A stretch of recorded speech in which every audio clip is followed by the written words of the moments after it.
see right through. I can see right through.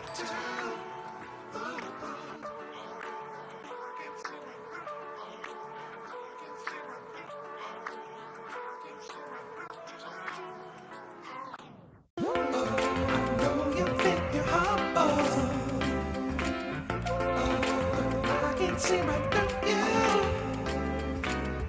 Oh, the next time that you see me, oh, I'll be taking the one to. I can see right through. I can see right through. I can see right through. I can see right through. I can see right through. I can see right through.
See right through you.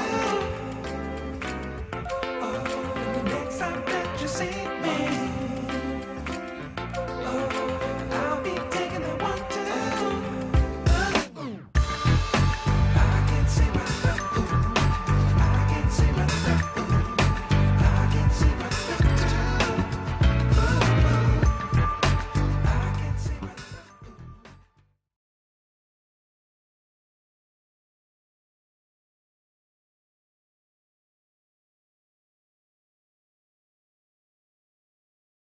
Morning, ladies and gentlemen. Please be sincerely welcome to the conference on sustainable food system in Central Europe. No matter if you are online with us or you are right here, right now, we are more than happy you join us. Thank you very much for this.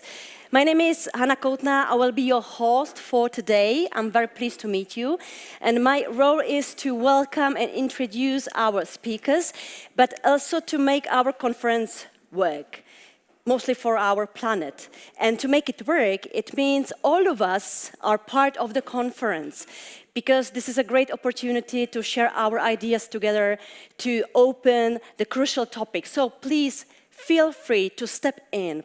Please feel free to ask questions. We will have time enough to ask questions, to have a Q&A after each panel discussion, so please be welcome. Maybe important issue, some of our speakers will be speaking in Czech, most of them in English, but we have like our headsets on your tables. Please welcome to use them. Channel number 1 for Czech and channel number 2 for English. Actually, the program is following. After the open speech, we will welcome our keynote speakers, and then we will have 3 panel discussions on the list. All of them are focused on, of course, sustainable food system or consumption from different angles. I mean, law, business, or consumers. And maybe you have noticed our conference title written here on the stage. We have one more here. The power is on our plates. When I saw this title, I was just telling myself, it sounds so easy, our plates. We have like our plates every day, from morning to night, in front of us, very close, just to touch it. But I cannot imagine a conference with more challenges, because what we have here today to solve, I mean, we like a human being, here like a planet, and today like as soon as possible, because how we produce, how we consume the food is the biggest threat for the nature and for the climate today. And I'm more than happy and honored to welcome here representatives of the companies that have joined their forces to fight against that threat and to reduce ecological footprint through affordable and healthy food choices. Chief Executive Officer Tesco Central Europe, Mr. Matt Simister, would you be so kind and join me? And WWF Central and Eastern Europe CEO, Mr. Andreas Beckman.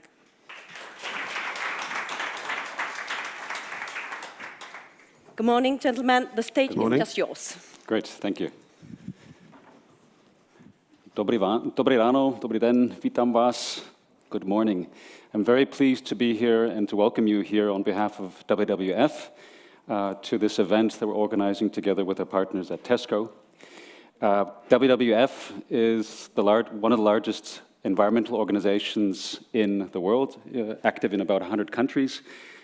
In WWF Central and Eastern Europe, the organization that I work for, we work for WWF's mission of promoting a world where people live in harmony with nature in the countries of this region, which includes Bulgaria, Romania, Hungary, Ukraine, Slovakia, Moldova, and also the Czech Republic.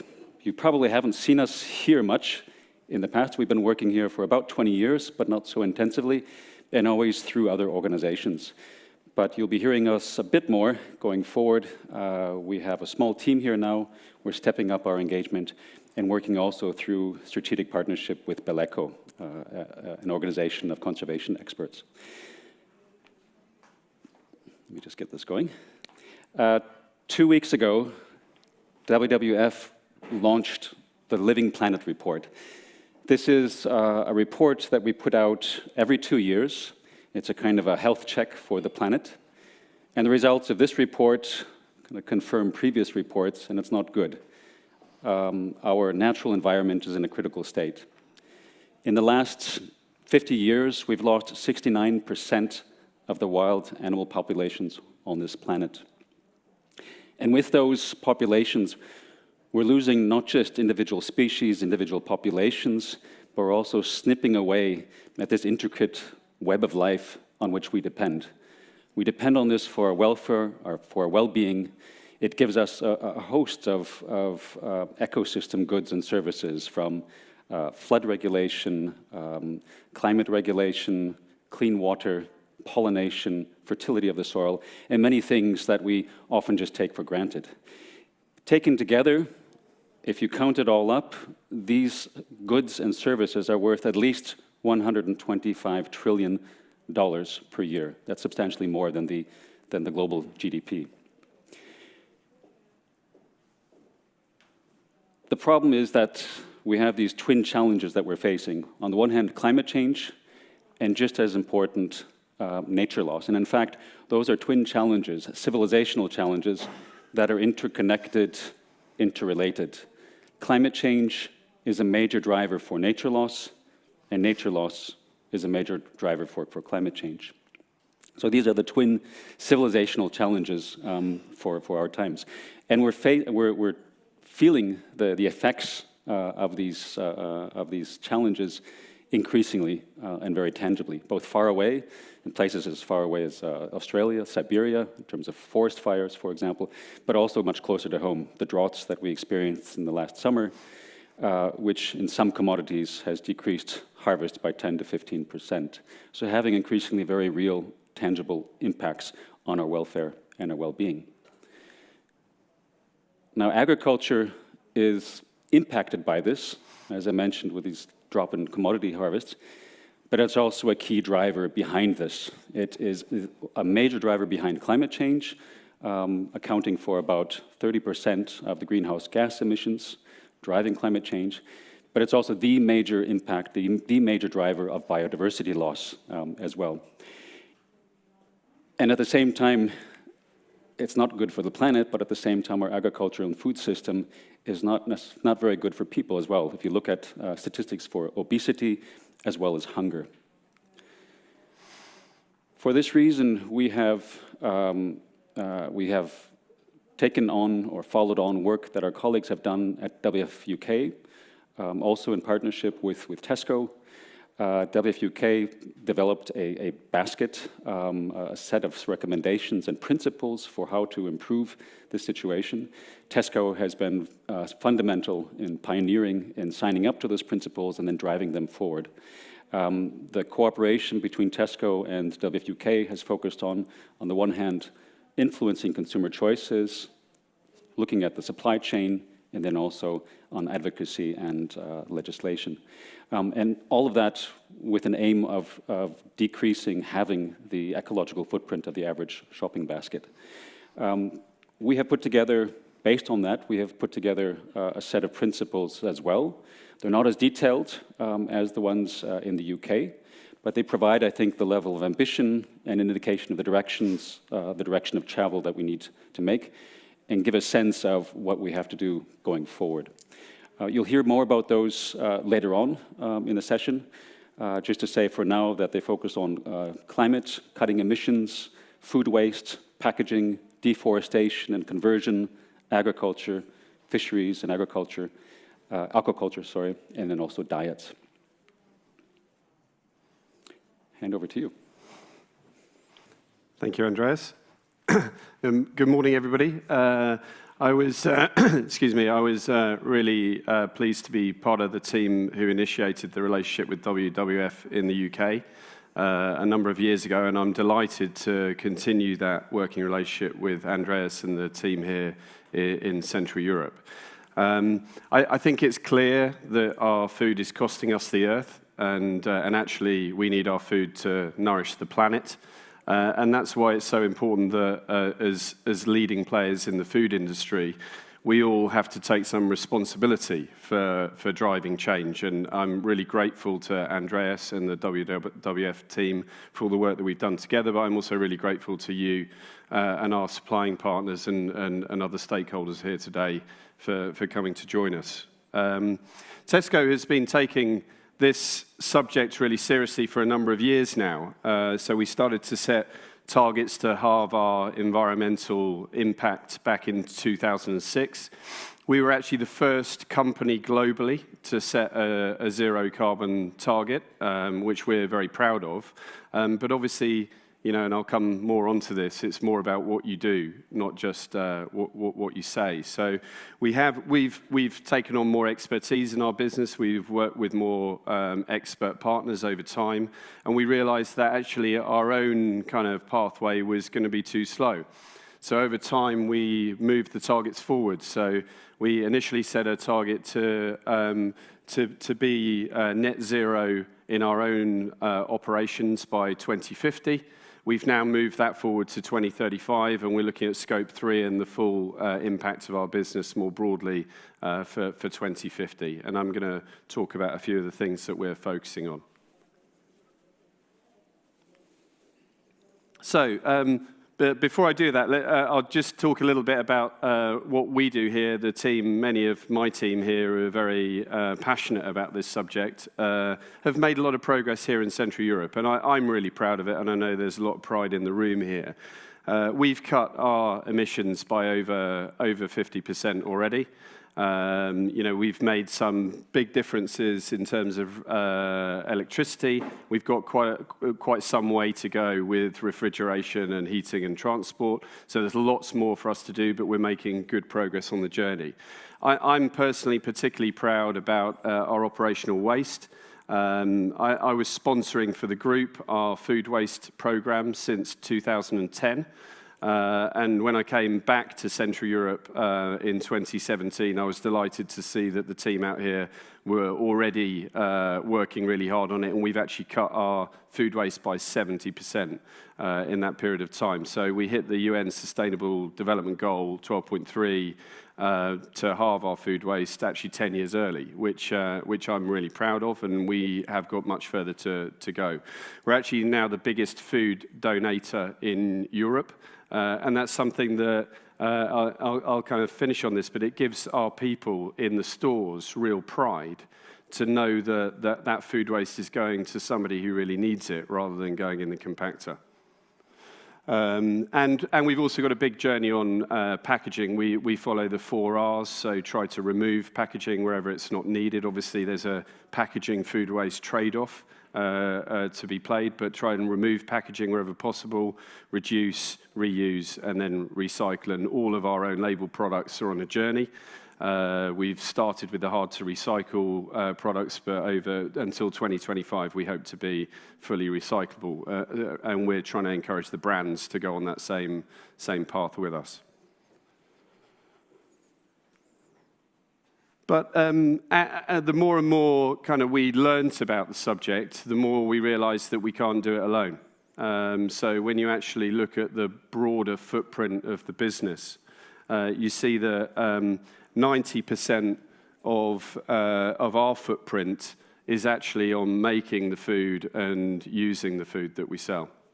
And 10% of it is in our own business. Now, as I said before, we're working very diligently on reducing the impact of that 10%, but actually we need to address the 100, not the 10.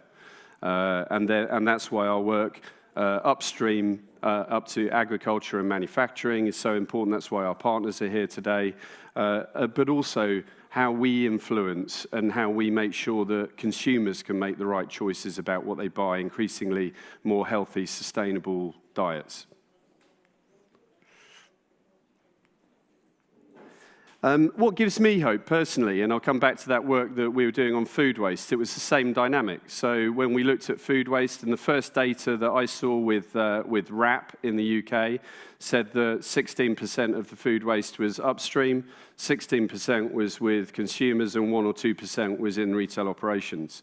Now, we chased that retail operations waste for financial reasons as well as, it's the right thing to do. But obviously, it was more about the work that we need to do across the chain. So we put in place a system whereby we target, we measure, and we act. So the target is no food that is fit for human consumption should go to waste. We measure it independently. It's independently audited, and we report that data. That was actually the first thing that Tristram Stewart, the food waste activist that I spoke to back in 2010, I said to him, if there's one thing that Tesco could do, what would it be? And he said, get your waste independently audited and publish it. That will force other retailers to do it, and then you can cascade that through your supply base, and that's exactly what we're doing. And then to obviously act, which is the most important thing, and cutting our waste, but also donating that waste to people who are hungry. And obviously, right now, there's no more obvious time than when people are facing the cost of living crisis. There are more and more people who are hungry, and that's where our relationship with the food banks is even more important than ever. Oops, I've gone too far. So I just wanted to give a little shout out to a number of our suppliers who are here. Now, all of the suppliers here are going on the journey with us. We call them our partners, our Tesco product partners. They supply our own label products into Czech and Central Europe. And they're also going down the journey of getting their food waste independently audited, their emissions independently audited, and working with us on end-to-end projects like packaging and how we order the product, for instance. So how we take waste out of the full chain. And thank you to you all. And then lastly, really, is the plan that we work to with those partners. So my experience in business is that the simpler and more focused the plan, the more effective it is. And we are focusing on these areas with our suppliers, ultimately to cut our emissions individually and collectively, to try to end food waste through Target Measure Act, and to also do the 4 Rs on our packaging to remove packaging waste. And then, of course, as Andreas said earlier, it's about sustainable food systems through production and consumption. Easy to say, small list, a massive job for us all to do collectively. And that's why I'll just finish on our purpose. So previously, our purpose used to talk about our customers and our colleagues. That's the business that we're in retail. It's a people business run by people, serving people. And actually, last year, the executive team and I updated our purpose to be slightly more ambitious. So we are here to serve not only our customers and the communities in which we serve, but also the planet. A little better every day, because the belief is, and our business has a strapline, every little helps, but the belief is that if hundreds of thousands of people do small things every day to influence the situation, that's how we will drive a much bigger change in society. Thank you. Great. Thanks, Matt. Just to close, to say a big thanks to you for your personal leadership and also the leadership of Tesco. I mentioned the relationship between WWF and WFUK, WFUK and Tesco in the UK in terms of not only working within the organization itself, with your supply chains, with your customers, but then also with competitors, with partners. And I think that's been quite important in shifting the entire sector towards sustainability. We have the same ambitions here in the Czech Republic, Slovakia, and Hungary, and look forward to working with you on that. Thank you for signing up to the principles, and look forward to implementing it with you. Thanks. Thank you very much, Mr. Andreas Beckman and Mr. Matt Simister. Thank you, gentlemen. And let's move to our keynote speaker. Actually, the first one was not originally on the list, but we are very happy. She is today with us, not here in Prague, but let's welcome Deputy Director General for Responsibility of the European Commission Directorate General for Health and Food Safety, Mrs. Claire Burry.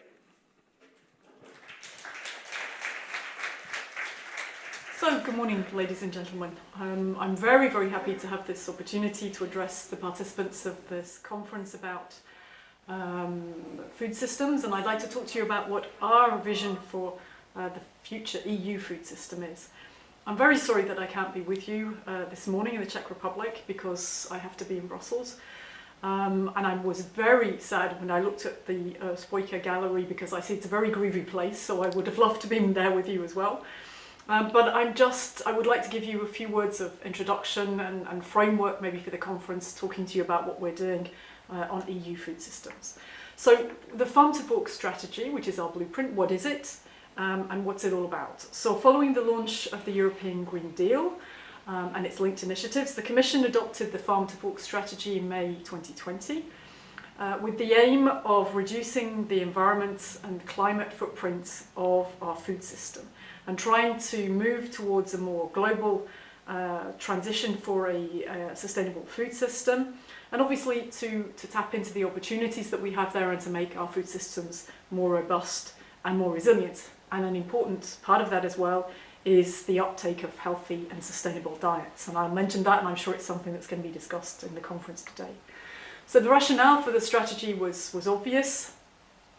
The main problems that we have, and they remain in spite of the other short-term crisis, COVID, and of course the war in Ukraine that we have, the problem is the long-term viability and resilience of our current food systems. So the strategy tries to accelerate the transition to a more sustainable food system, even if we still don't really have a common definition of what a sustainable food system is. So we've been thinking about that, and I hope that your reflections can add to that as well. And I think there are 5 key things that we think are important. The first is that it has a neutral or positive, hopefully, environmental impact. Secondly, that it will help mitigate climate change and adapt to the impacts of climate change. Thirdly, that we can reverse the loss of biodiversity. Fourthly, and this is of course very important, that we see it in particular now in the light of the war in Ukraine, that we ensure food security, but also nutrition and public health. And last, fifthly, to preserve the affordability of food. Again, this is a very critical issue for the moment, since we see that everybody's food basket is increasing in price. Global food systems are responsible for about 30% of greenhouse gas emissions, and agriculture is responsible for 80% of global deforestation, and for 70% and 50% of terrestrial and freshwater biodiversity loss, respectively. The food system is increasingly the main victim of the same crisis. Increasing frequencies of droughts and floods, infertile soils and lack of pollinators already reduce and destabilise our food production. And this is going to get worse in the future if we don't act. But the sustainable food system has to be an economically viable one too. The transition should lead to more jobs and a fair return on investors for all who are involved, including farmers and fishers. We need also to make sure that we have a level playing field between EU producers and those who produce in third countries. And we should also try and leverage this change, I would say, to make the most of the new opportunities. In Central and Eastern Europe, agriculture is less intensive than in some Western European countries, but it's more land-based, and therefore it offers opportunities for sustainable agriculture. So I think there's something in this for Central and Eastern Europe too. I also want to mention social sustainability, because there are 2 main elements here which we think about, which is public health and animal welfare. From a recent Commission report, it's estimated that in the EU in 2017, over 950,000 deaths were attributable to unhealthy diets. That is 1 in 5. Obesity is a main contributor to mortality and disability, and dietary factors account for about 50% of cardiovascular diseases. And the total yearly economic burden of diet-related cardiovascular disease is estimated at €100 billion. This is too much. The European Heart Network pointed out that the situation in Central and Eastern Europe is particularly worrying. So I hope you will discuss today this question of sustainable, healthy diets and how we can move there. So moving now to what's in the Farm to Fork strategy, what have we got there? There are 27 different actions which go all the way along the food chain. We don't set dietary guidelines at EU level, that's for member states, it's their responsibility. But we do want to try and improve the food environment because healthy and sustainable food should be the easiest and the obvious choice for the consumer. And that's why also the middle of the food chain, which is in contact with the consumer, is very important. So we have been promoting something that we call the EU Code of Conduct on Responsible Food Business and Marketing Practices last year. EU associations and individual companies can voluntarily sign the code. They decide which pledges they want to make, the ones that make most sense for their business. We go across a number of fields, from reduction of greenhouse gas emissions, food loss and food waste, again obviously a very topical issue for the moment, as well as the circular economy and diets. And we appreciate that Tesco, for example, pledges to increase the sales of healthy products with specific targets for Central Europe. Now to finish, I just want to zoom in on 3 actions which I think may be interesting for you. So this is just 3 out of the 27, but these are proposals which are up and coming. The first is the revision of what we call food information to consumers. This is the labelling that consumers get on the products which they purchase. We would like to move to a system, because we think it's good for consumers and business, a harmonised labelling system for front-of-pack nutrition across the EU. We're also looking, for example, at date marking, because we know that consumers don't really understand very well the systems of date marking that we have, the use by, best before, and that we need to try and clarify that. And this leads me to the next point, which is reducing food loss and waste, because these 2 points are linked. We really think that if we can improve here we can get savings for consumers and for operators, and also recover some of the surplus food and redistribute it. We are committed, in line with the Sustainable Development Goals of the UN, to halving per capita food waste at retail and consumer levels by 2030. And this Farm to Fork strategy has said that we will come with a proposal for binding targets, and this is expected now next year in 2023. And last but by no means least, better animal welfare improves animal health, means we have to use less antibiotics, and it also improves food quality. So we're looking at revising our animal welfare legislation. It's pretty old. Most of it dates from 20 years ago, so we really need to bring it up to date with the latest scientific evidence, and also to take account of the ethical concerns that we know a number of citizens have. So what's my main message today? Our approach is based on scientific evidence and transparency. We believe in dialogue with stakeholders. This is crucially important, and we want to listen to citizens. We care about your concerns, we care about what you think, and the Commission is committed to find solutions for your concerns and the problems that we have. This conference on sustainable food systems in Central Europe includes very interesting panel sessions. Again, as I say, I wish I was there with you in that beautiful art gallery. Some of my colleagues are lucky enough to be there, and I hope you will give them the benefit of your views so that they can bring them back to Brussels. I wish you all the best for the conference, and I look forward to the conclusions. Thank you very much and have a great day. Mrs. Claire Barry, yeah, she can hear you, but we will send a message. Thank you for your applause.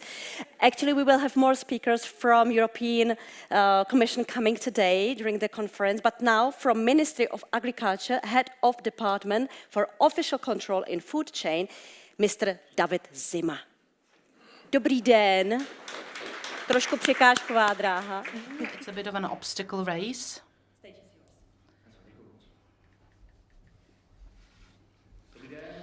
So good morning, my name is David Zima. I'm very grateful for being invited to this conference, and I'm prepared for you a very short presentation, and this is what the government, what the Ministry of Agriculture does in the area of sustainability, and focused especially in the area of food and foodstuffs, which is of course something that is ahead of us in the near future, because Farm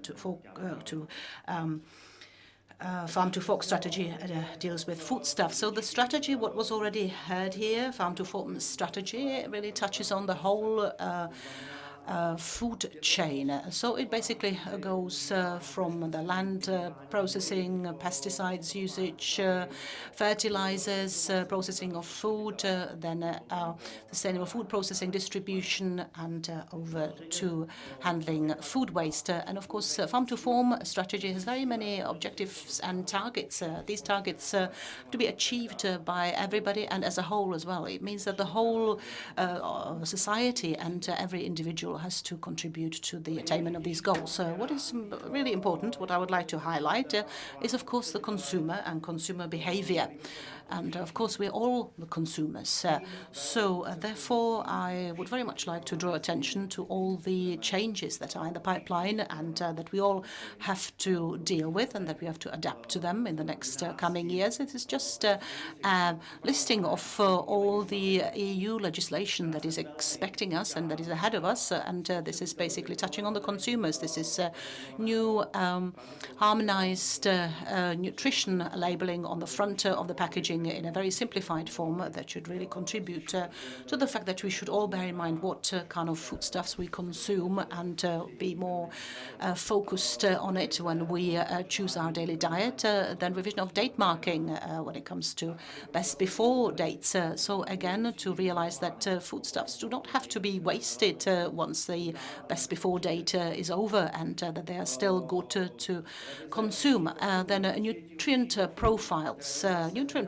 Again, those should again contribute to the healthy choices and to the promotion of foodstuffs. Origin labeling, again, label the countries of origin and products where the products come from, so that we could really make a more informed choice. Revision of EU rules on the quality of agricultural products. I mean, this is now being done. Revision of the alcoholic beverage labeling. Right now, the alcoholic beverages do not include the duty to to announce where the origin of the parts are.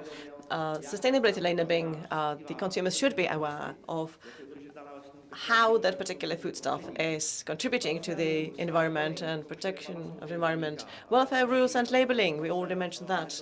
And also there's more regulation as for using the green claims. That is the claims that the particular foodstuff is green in the environment. Now, from this package, it follows, and this is my message, in 2011 we adopted the first regulation on food labeling, and it laid on duty on the states to state the origin of the foodstuffs. Now, the regulations were adopted to enable the consumers to make a qualified choice, informed choice, and 10 years later we need to revise the legislation. And we again are thinking about how to revise the legislation in a new mode, when we need to consider that the consumers are now more informed, that the producers are not making mistakes like they used to, and we need to revise the legislation. And we were asking ourselves, are we not neglecting something? Have we taught the consumers to get oriented, to get by with all the information? Because if we draft a new legislation, if we omit the consumer, the final consumer, then we wouldn't succeed. Are we supposed to put even more information on the labeling? Will the consumers know what to read and how to read the information on the packaging? Because if we do not take all this into account, our efforts will be futile, and the consumers will be confused.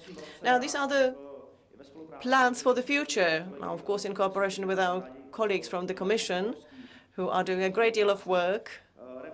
We'll be revising the regulation, all the items that were on the previous slide. The new legislation that focuses on the sustainable system and on public procurement, on monitoring the entire system will be issued, on welfare and green labeling and green claims.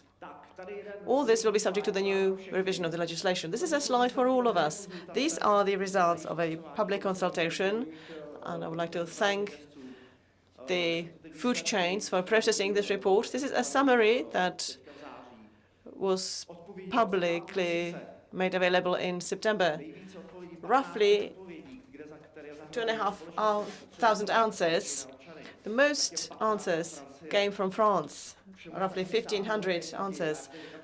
All the other states, I would like to thank the participants because, and now look at the Czech Republic, there is not even 36 answers, less than 36 answers in the Czech Republic, and opinions on the future policy of sustainability in the Czech Republic.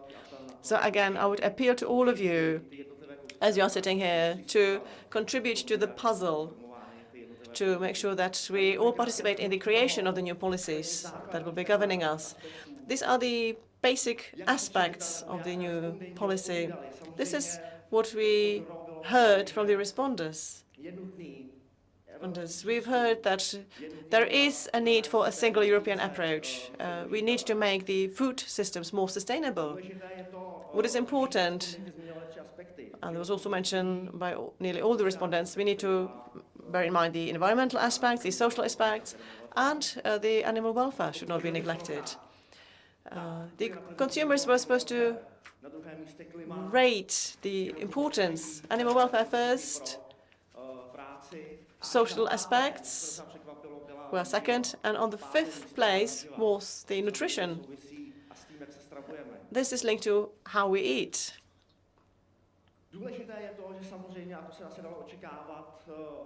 And what was important, it was also mentioned earlier, we lack transparency on whether products are sustainable.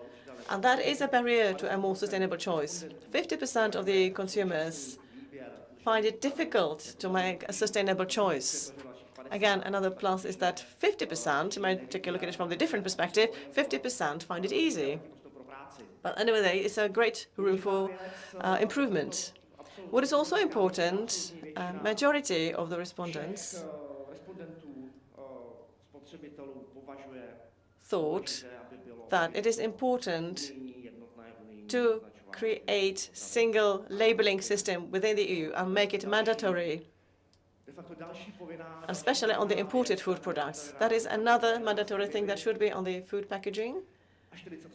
43% state that the food system actors do not have sufficient knowledge and skills to achieve the transition. And it still brings us back to the beginning, and I highlighted this in the red.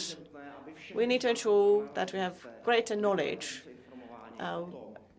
Every single part of the chain must be more informed, and they have to know how they can contribute to a more sustainable future, so that it's not only the companies, but it's also individuals that know where we're heading, and they can contribute to that. And to achieve the goals of the Farm to Fork strategy, it's great to have wonderful ambition, but we are not using the potential. If we're not using the information that is made available to us, we will never be able to reach the goals.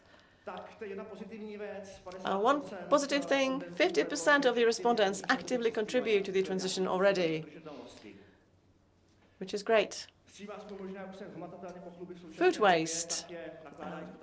We are doing good in this respect. As for Czech Republic, we produce roughly 57 kilograms of food waste per person. That includes each one of you, children, all family members.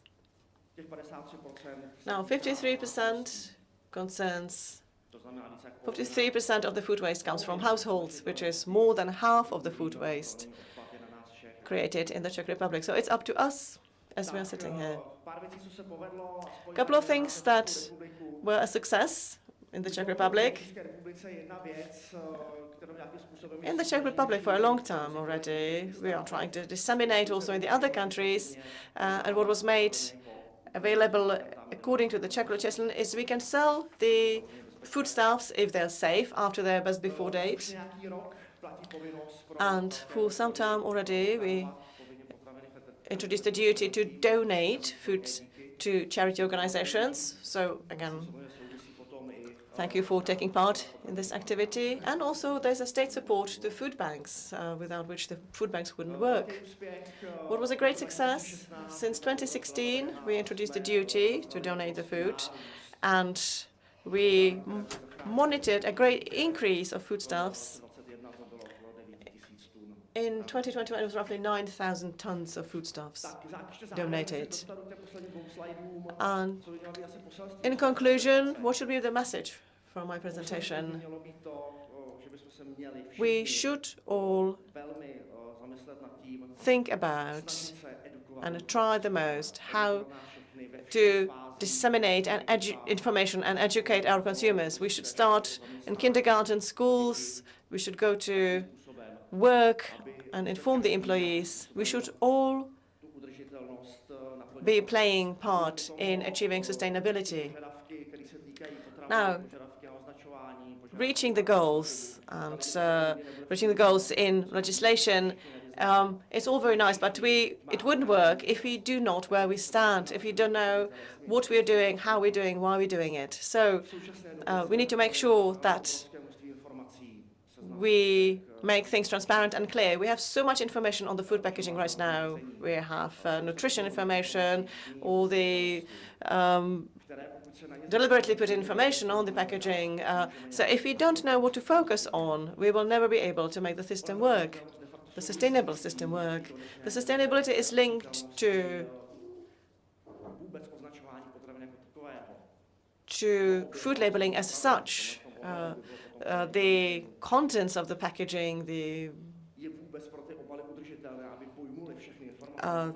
question is it sustainable to have all the information on the packaging? Shouldn't we introduce another system of how to convey the information to the consumers instead?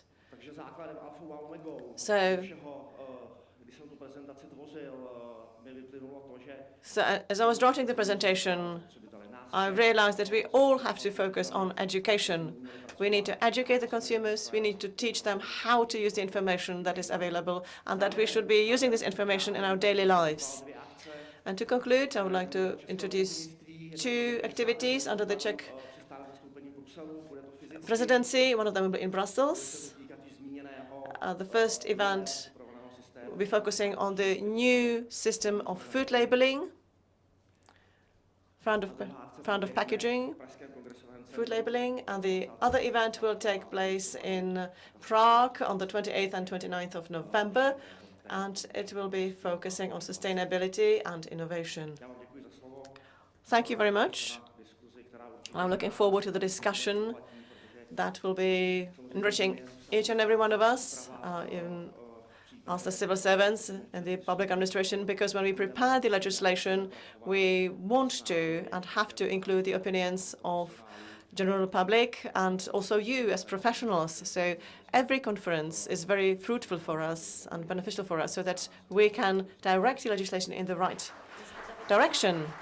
Thank you very much for your presentation. We have one more keynote speaker representing WWF Central and Eastern Europe, Regional Conservation Director, Mrs. Irene Lucius. Thank you.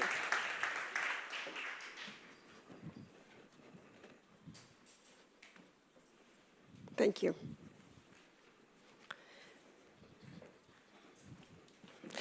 Dear ladies and gentlemen, I now have the pleasure to introduce you to WWF's principles for sustainable food systems in Central and Eastern Europe that we have developed in the framework of the Tesco WWF partnership. But before doing so, I would like to flesh out a few problems that we are all observing in the global food system that we have already heard about. But let me just refresh our memories and bring it a little bit into context. Well, we are aware of the fact that the way we consume food drives deforestation, but also the conversion of other valuable ecosystems, such as savannas and grasslands globally. And of course, soya is really one of the key drivers behind it, soya that we feed to our farm animals here in Europe, for example. That drives deforestation with its impact on climate, but of course also biodiversity. We already heard about the impact that our marine fish consumption has on the fish stocks globally. Over 90% of global marine fish stocks are already overfished or exploited fully. So really a dramatical situation. But now let's move to Europe. The European Environment Agency is analyzing reports it receives from the member states of the European Union on the state of protected areas, protected by European legislation, and also species and the trends. And over the past decades, again and again, agricultural activities have shown to be among really the key drivers for an insufficient state of these habitats and species. Of course, that is coupled with climate change, another key driver, but as Andreas mentioned, of course, the two are also linked. Climate change is also driving biodiversity loss, but also biodiversity loss has a negative feedback loop also to climate change. Actually, let me just give it as an example of what that actually means on the ground in one of the countries that the Tesco WWF partnership is focusing on, the Czech Republic. If you drive through the countryside here in the Czech Republic, you see vast agricultural fields that leave very little space for nature. For example, you see hardly any hedgerows, only some trees maybe here and there. You see very few little meandering rivers with their riparian habitats. So structures in the landscape that are essential for native flora and fauna to thrive. We also have 1/4 of soils being drained. And that means that by draining these soils, you take away the water that is needed in times of drought, both for natural habitats, but of course also for agricultural production. And all that then adds up to the loss of biodiversity. A very good indicator are farmland birds. We have seen here a drop of 30% since '82, but actually that's also something that we can observe across the European Union. And a lot of topsoil is being lost. This is, of course, bad news for agricultural production, but it's also bad news for climate and biodiversity because also the soil biodiversity is important. By losing topsoil, we are also losing the ability of soil to capture and store carbon. We all know about the impacts of intensive agricultural production on the water system, the fertilizers being used to a very high degree, and the pesticides, many of them add up in the rivers and very often also in the groundwater. We already heard about waste, the problem of our wasteful food systems, and I would like to highlight two aspects. The one is food waste. We already heard a lot about it. In the European Union, every citizen on average throws away about 170 kilos of food every year. Food, of course, that is wasted also means wasting greenhouse gases. It means wasting water, biodiversity, topsoil, and so on. Then, I mixed up the two slides. Oops. Well, how to get back? That's it. Sorry for this. So, I wanted to first talk about the waste of consumers, but also highlight that we are not only wasting food as consumers, we are also having a waste in the agricultural production chain. It's clear that here there is less scope for reducing waste. For example, if you lose a grain harvest due to hail, that is something you need to factor in. But there are also in the system some ways of how we can become less wasteful on the field and in the agricultural production cycle.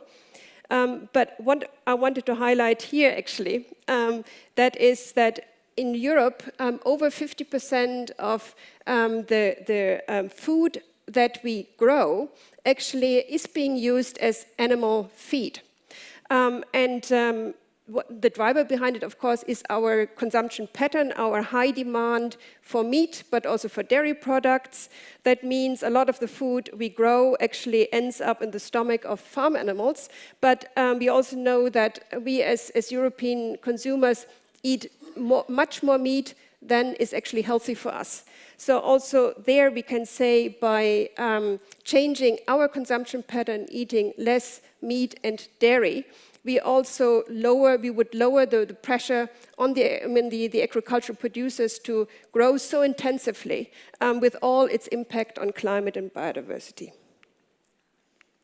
So, very depressing information, you can say, but what to do? I mean, we all need to eat, and food is also such an essential part of our culture, of our well-being, its pleasure. I think the good news is that we know the solutions, and I think we already heard a few of them today. So what WWF did in the framework of this partnership with Tesco is to come up with these principles that I'm going to talk about in a moment. But before going there, to highlight one more thing, and that is it's not only Tesco that is ready for change, it's also people that are ready for change. We heard the feedback that the European Commission received on this survey that was done by Europeans on what they want to see in this new food system law. But also there are other surveys that show Europeans want a change. 3/4 of Europeans say we should all eat food that is better for the environment. 2/3 of people think that sustainable food is key to tackling climate change and biodiversity loss. And over 50% think that the incentive system for farmers should change. So, as I said, this partnership then is gearing up for change. And what we want to achieve together is to raise awareness about sustainable food choices, to work with suppliers and partners to raise their awareness on best practices for sustainable production, and to identify good practices and alternative viable options, also for Tesco, where itself can make a change. And we've already seen this graph by Andreas. So these are the principles for sustainable food systems in Central Europe. And I'm going to say a few words about each of them, but let me also highlight that Tesco is committed to them. We also heard from Matt that it already has gone quite some way to actually comply with these principles. So I would say really a good practice example, but of course also here another way, another part of the path still needs to be taken. So, I'm really messing up with the system, I'm sorry. So let me just go through these principles. The first is climate.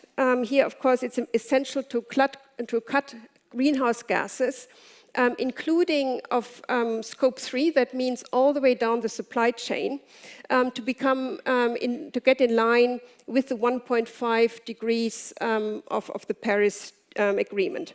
And of course, measuring progress is very important here, but also to advocate for a more supportive policy framework. Then we have food waste. We already heard a lot about that. So 50% reduction should be an upfront target. Again, measuring it is very important.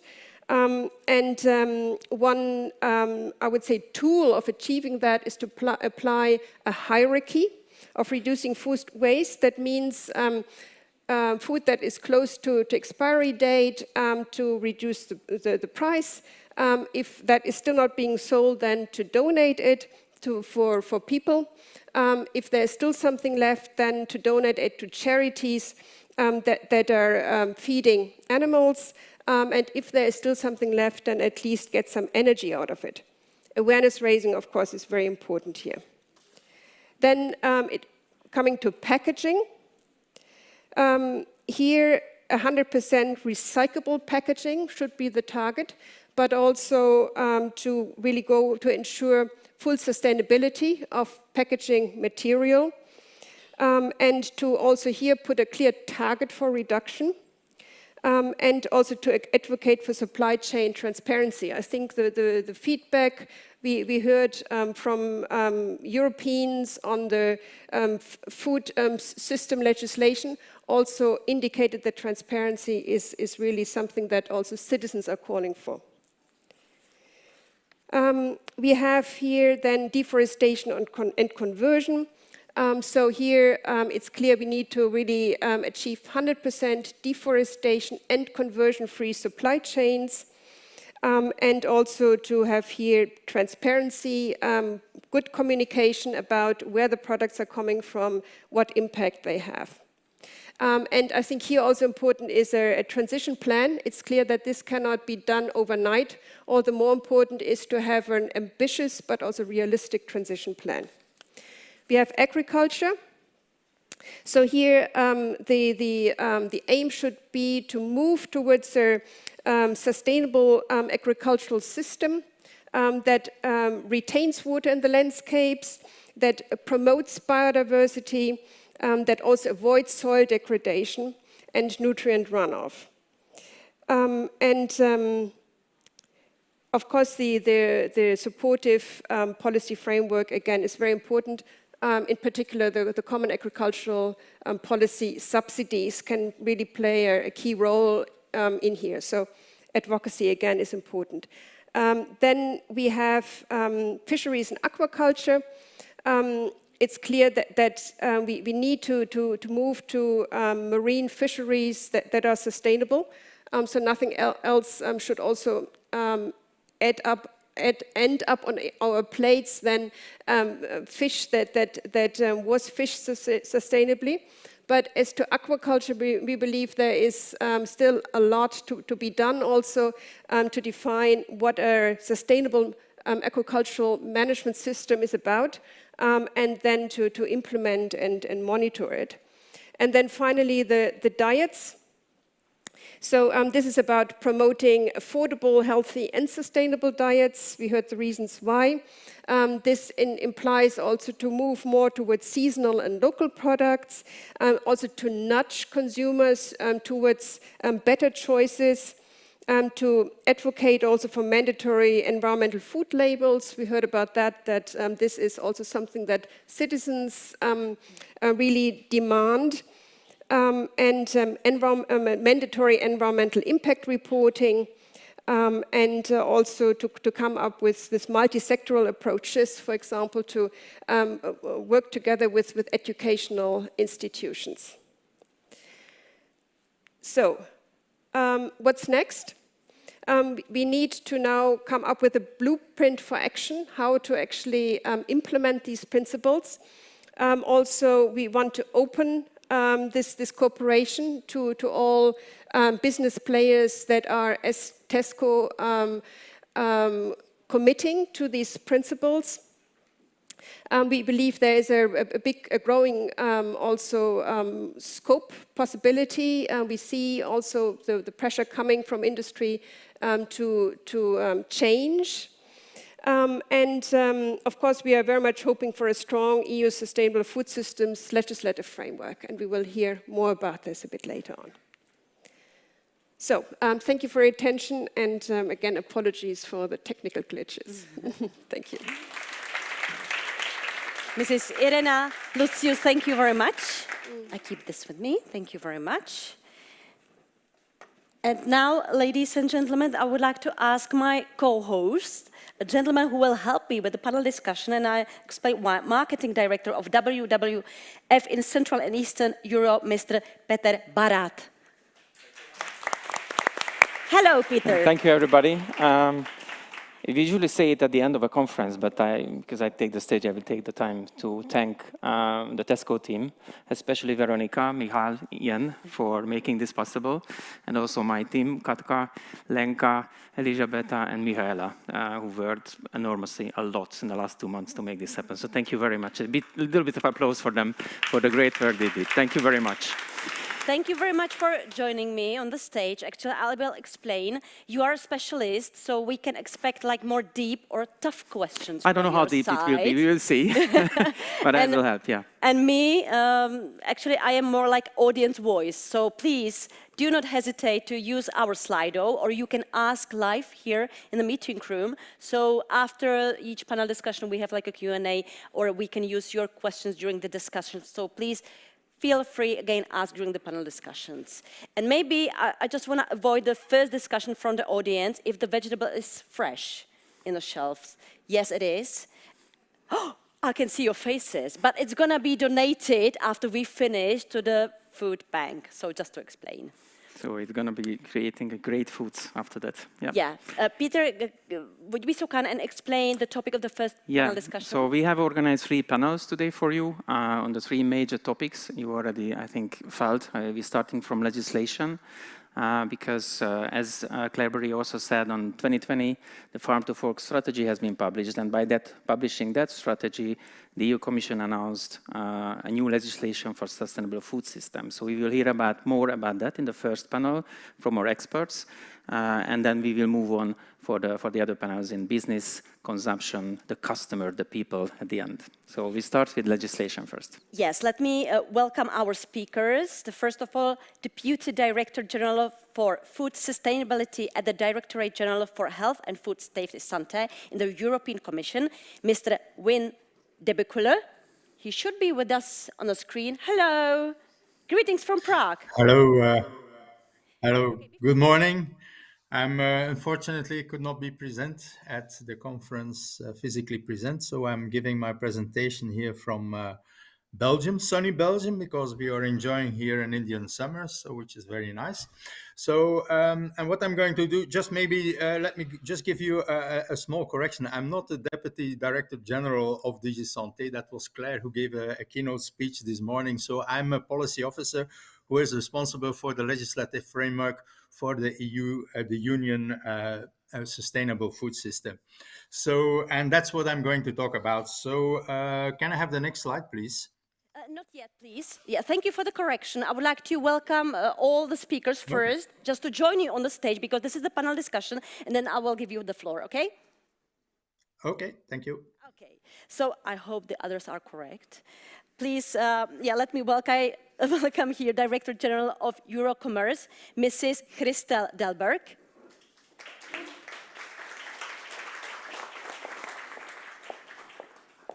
Mrs. Julia Riedo, Agriculture and Sustainable Food System Senior Policy Officer for the WWF European Policy Office. And consultant on sustainable production and consumption from Food Chamber of the Czech Republic, Mr. Jan Pivoňka.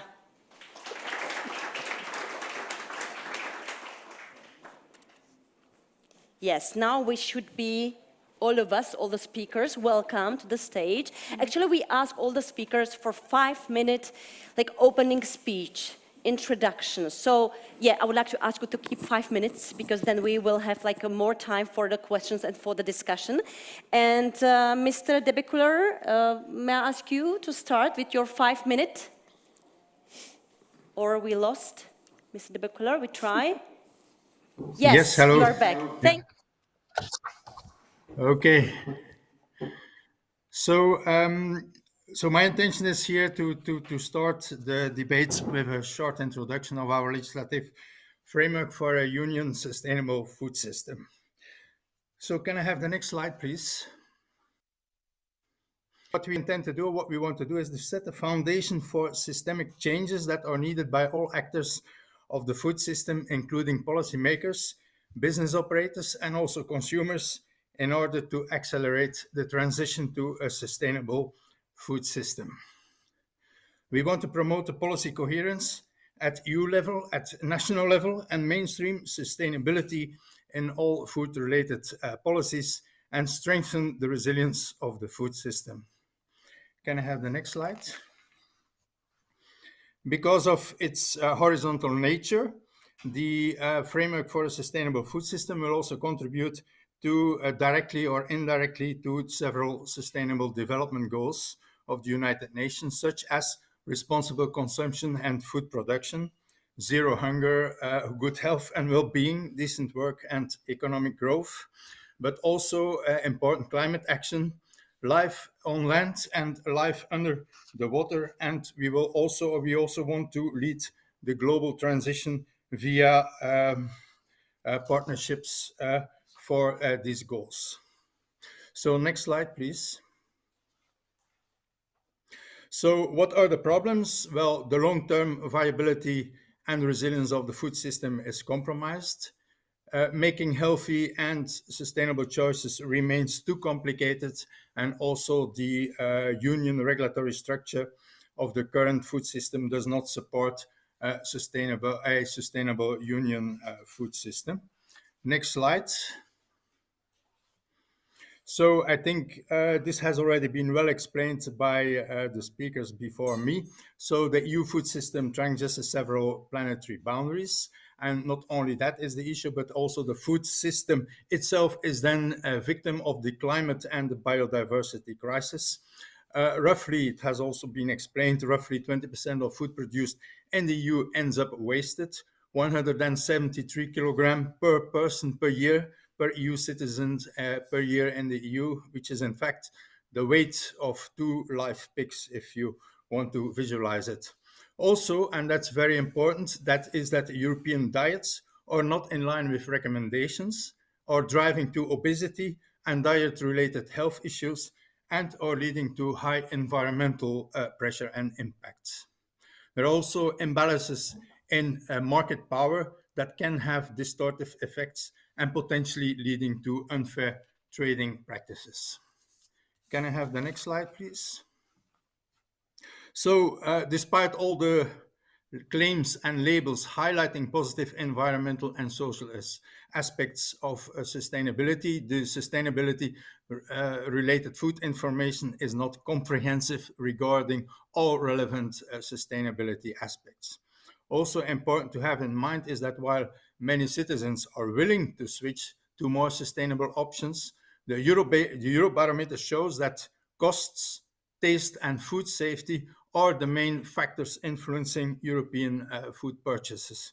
So when he really buys the food, he has other things in mind than sustainability. Also, the food environment is largely driven by commercial forces, creating demand through intensive food marketing and catering for consumers' preferences such as convenience and sweet taste. Can I have the next slide, please? So, and then also an important driver or an important problem is that the union policies regulating different parts of the food system, such as the common agriculture policy, the fishery policy, the general food law, also policies related to environment, health, etc., have mainly been elaborated, disconnected from each other's.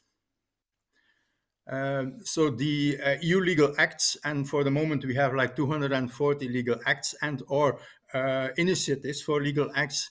They do not target all sustainability dimensions, nor do they cover all the identified elements that are considered necessary for sustainable food system. We have identified, for instance, 18 elements that are necessary, and on average they only cover 6 of these elements related to the sustainability requirements. So the governance challenges also affect the member states, where the majority of the initiatives are sector-specific and overarching food strategies remain scarce and are generally under-prioritized. Can I have the next slide? So why should we act? Because national approaches may create incompatible systems of sustainability, fragment the internal market, and create confusion. By the way, we have noticed our impact assessment that there are, for all the member states together, 600 initiatives related to sustainability. So common requirements, therefore, at EU level will ensure a harmonized and well-functioning internal market across all member states and a level playing field for businesses. So it's also important that a coherent, sustainable food system recognized all over Europe will enable economies of scale, reduce costs, and creates incentives for food businesses operators to develop them.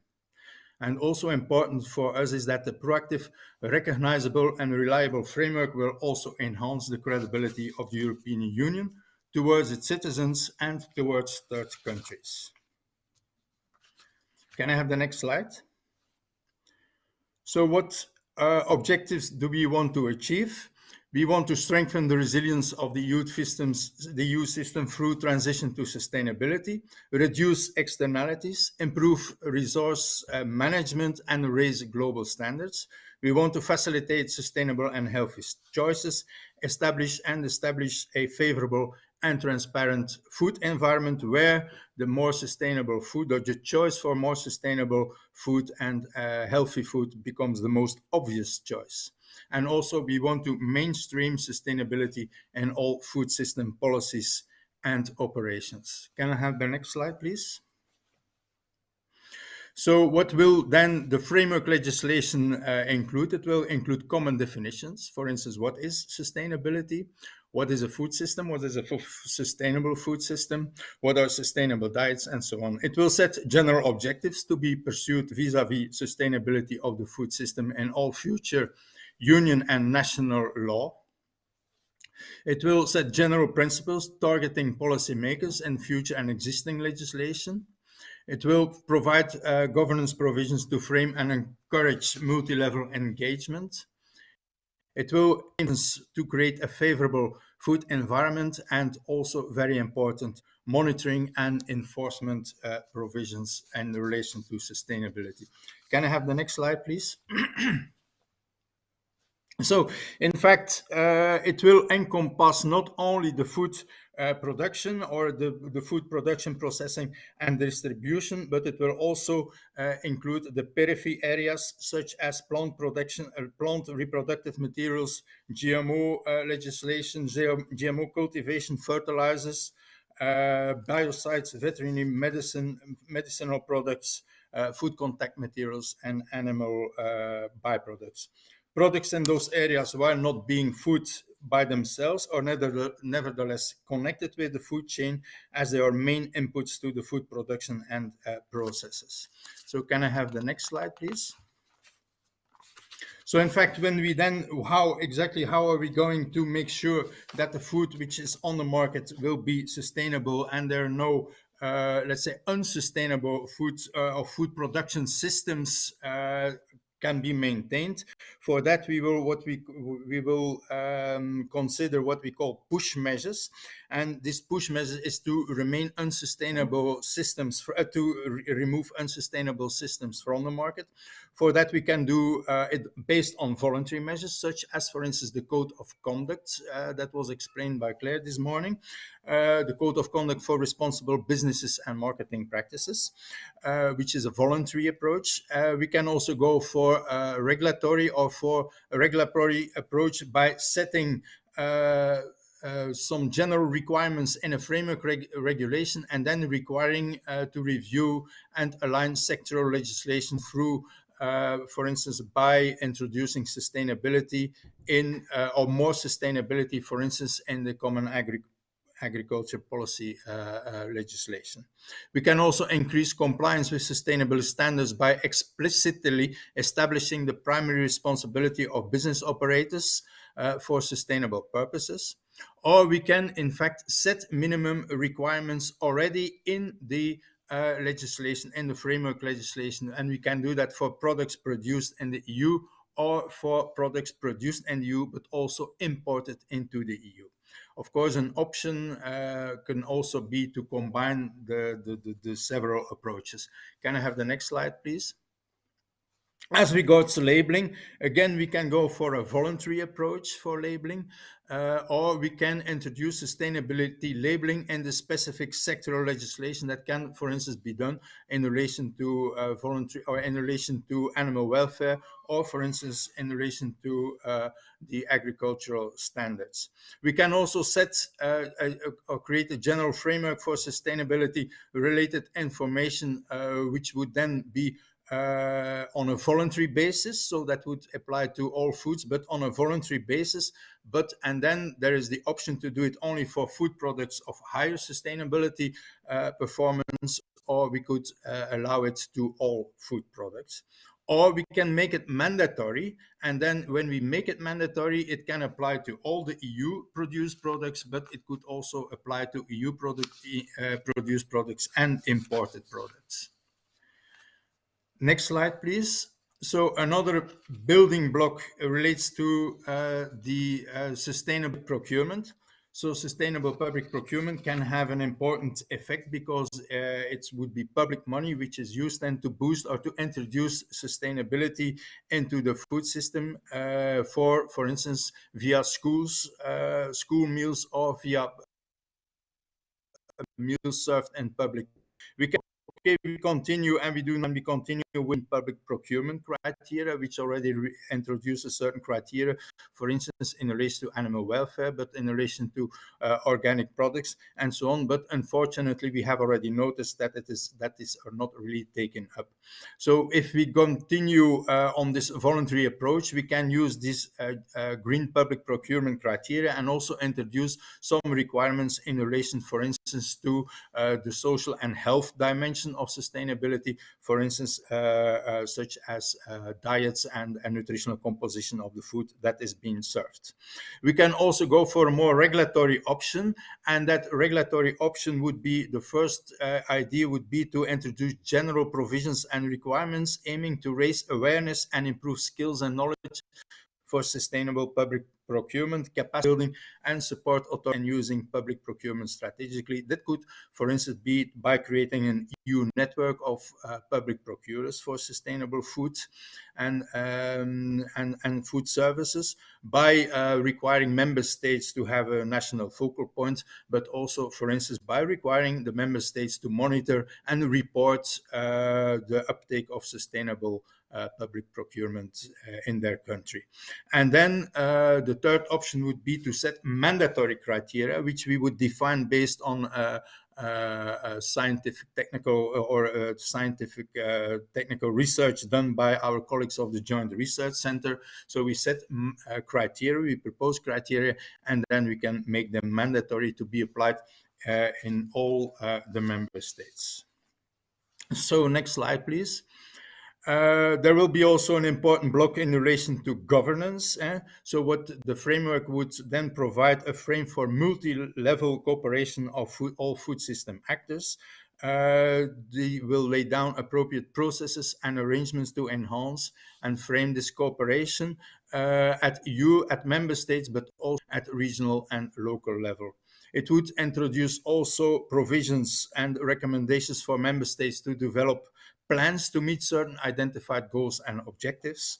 National strategies should be regularly reviewed, and the member states' performance would be monitored via a monitoring framework with key indicators for the food system, of which then the main features would be laid down in the framework legislation.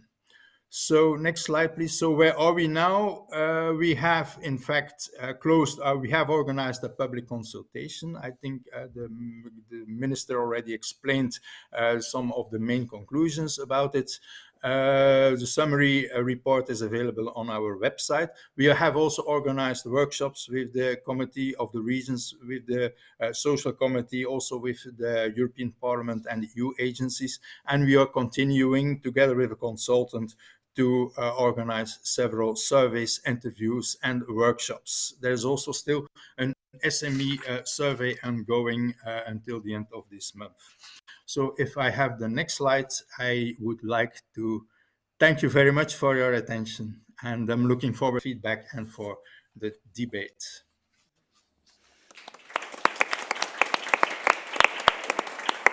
Thank you very much, Mr. de Bekuler, and please stay with us and feel free to step into our panel discussion. But now 5 minutes for Mrs. Delberg, please. Thank you, and good morning, everyone. I'm very, very happy and very proud to be here to address this conference organized by Tesco and also highlighting the partnership, very important and tremendous partnership with the worldwide, with the WWF. So thank you. If I can have the next slide, please. Just a few. I'm sure you have a second slide. If you want, I corrected it. If you want the remote. Okay, there it is. Okay, thank you. If I go back. Yep, thank you. Okay, this is who we are. Eurocommerce, with the European Association for Retail and Wholesale in the European Union. Our members are national associations all over the European Union, with the exception of two states in Latvia and Malta. We have also amongst our members about 35 leading retailers and wholesalers. We represent the entirety of the retail and wholesale sector, so food, non-food, large and very small companies, online and operating in physical shops and increasingly omni-channel.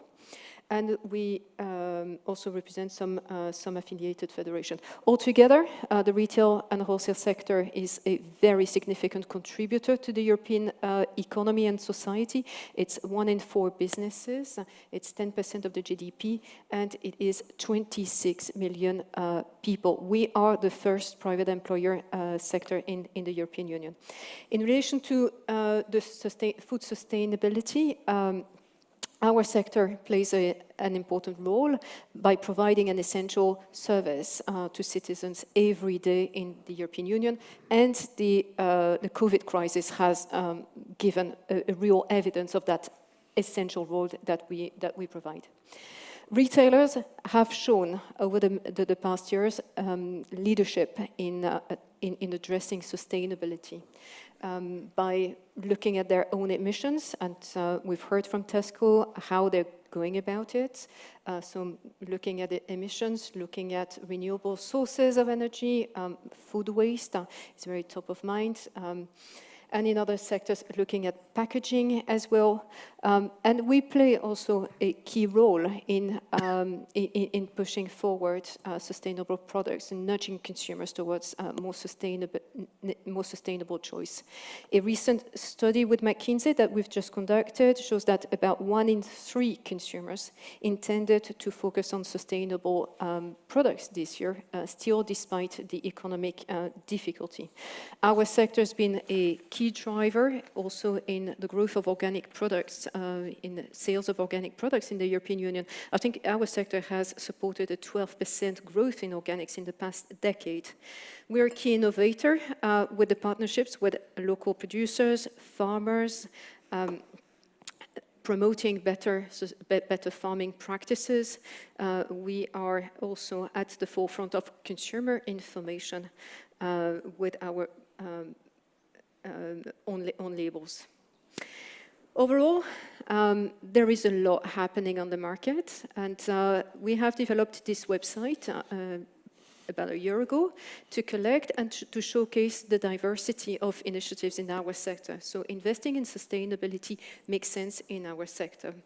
And that website gives you an overview of the diversity of initiatives taking place all over Europe in relation to how retailers cooperate with farmers to promote sustainable practice, how they promote sustainability and healthy lifestyles with consumers. Labeling is one part, but there's also a lot happening in nudging consumers, and how they support sustainable practices looking at their own operations. We've just launched yesterday a study together with McKinsey looking at our investment needs in the sector.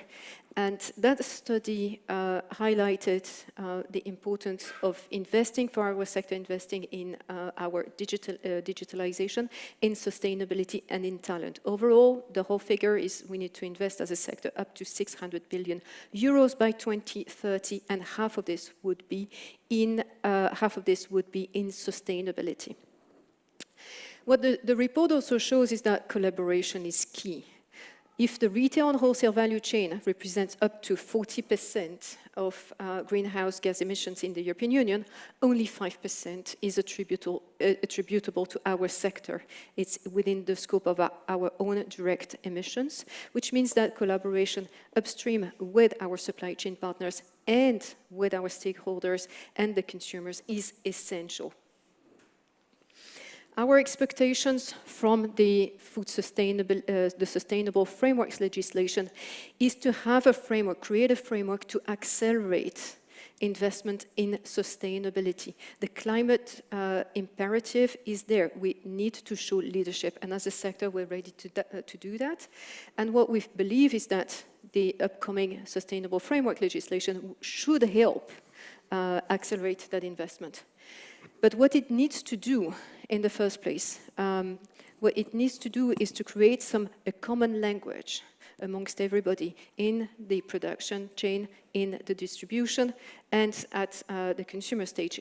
Provide a common language about sustainability and common standards. It should also provide a framework to encourage sustainable consumption, put the single market at the core of all of the actions. We've seen through COVID, the single market is our best tool and mechanism to protect Europe against such shocks. It needs to ensure to foster supply chain collaboration. We cannot do this alone. We need the supply chain partners to do this. And we need also transparency in terms of the data. We've heard it from the WWF this morning. So transparency of data is essential so that we're speaking the same language. And it needs to create the necessary incentives to facilitate the transition. So looking at the common agriculture policy, and making sure that the common agriculture policy also gives the signals, the right signals of where agriculture needs to invest in the future. Just a few asks: build on existing practice. Don't try and reinvent the wheel. There is a lot happening. I have given you a few examples. Use the science-based criteria so that they're not challenged. Align with other policy priorities. It's very important that everything needs to go in the same direction. Provide coherence. Apply key principles of consumer information to the sustainability labeling. We've got a lot of experience with labeling legislation. Use this as a basis.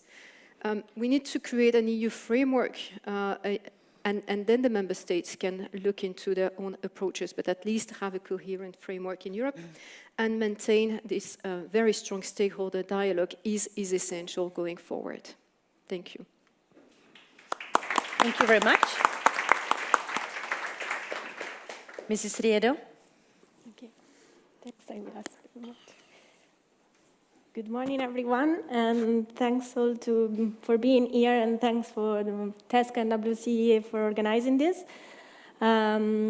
So I won't spend more time to explain why we should act on food system and why we should make them more sustainable, because that has been highlighted by my colleague previously, and the environmental impact that we are having from our food system is huge. So we think also that acting and engaging in making them more sustainable is a powerful leverage that we need absolutely to use it. So the European Union has a major role in international food supply chain. So it means that it has also a big responsibility to trigger the transition and to initiate the transition towards a more sustainable food system.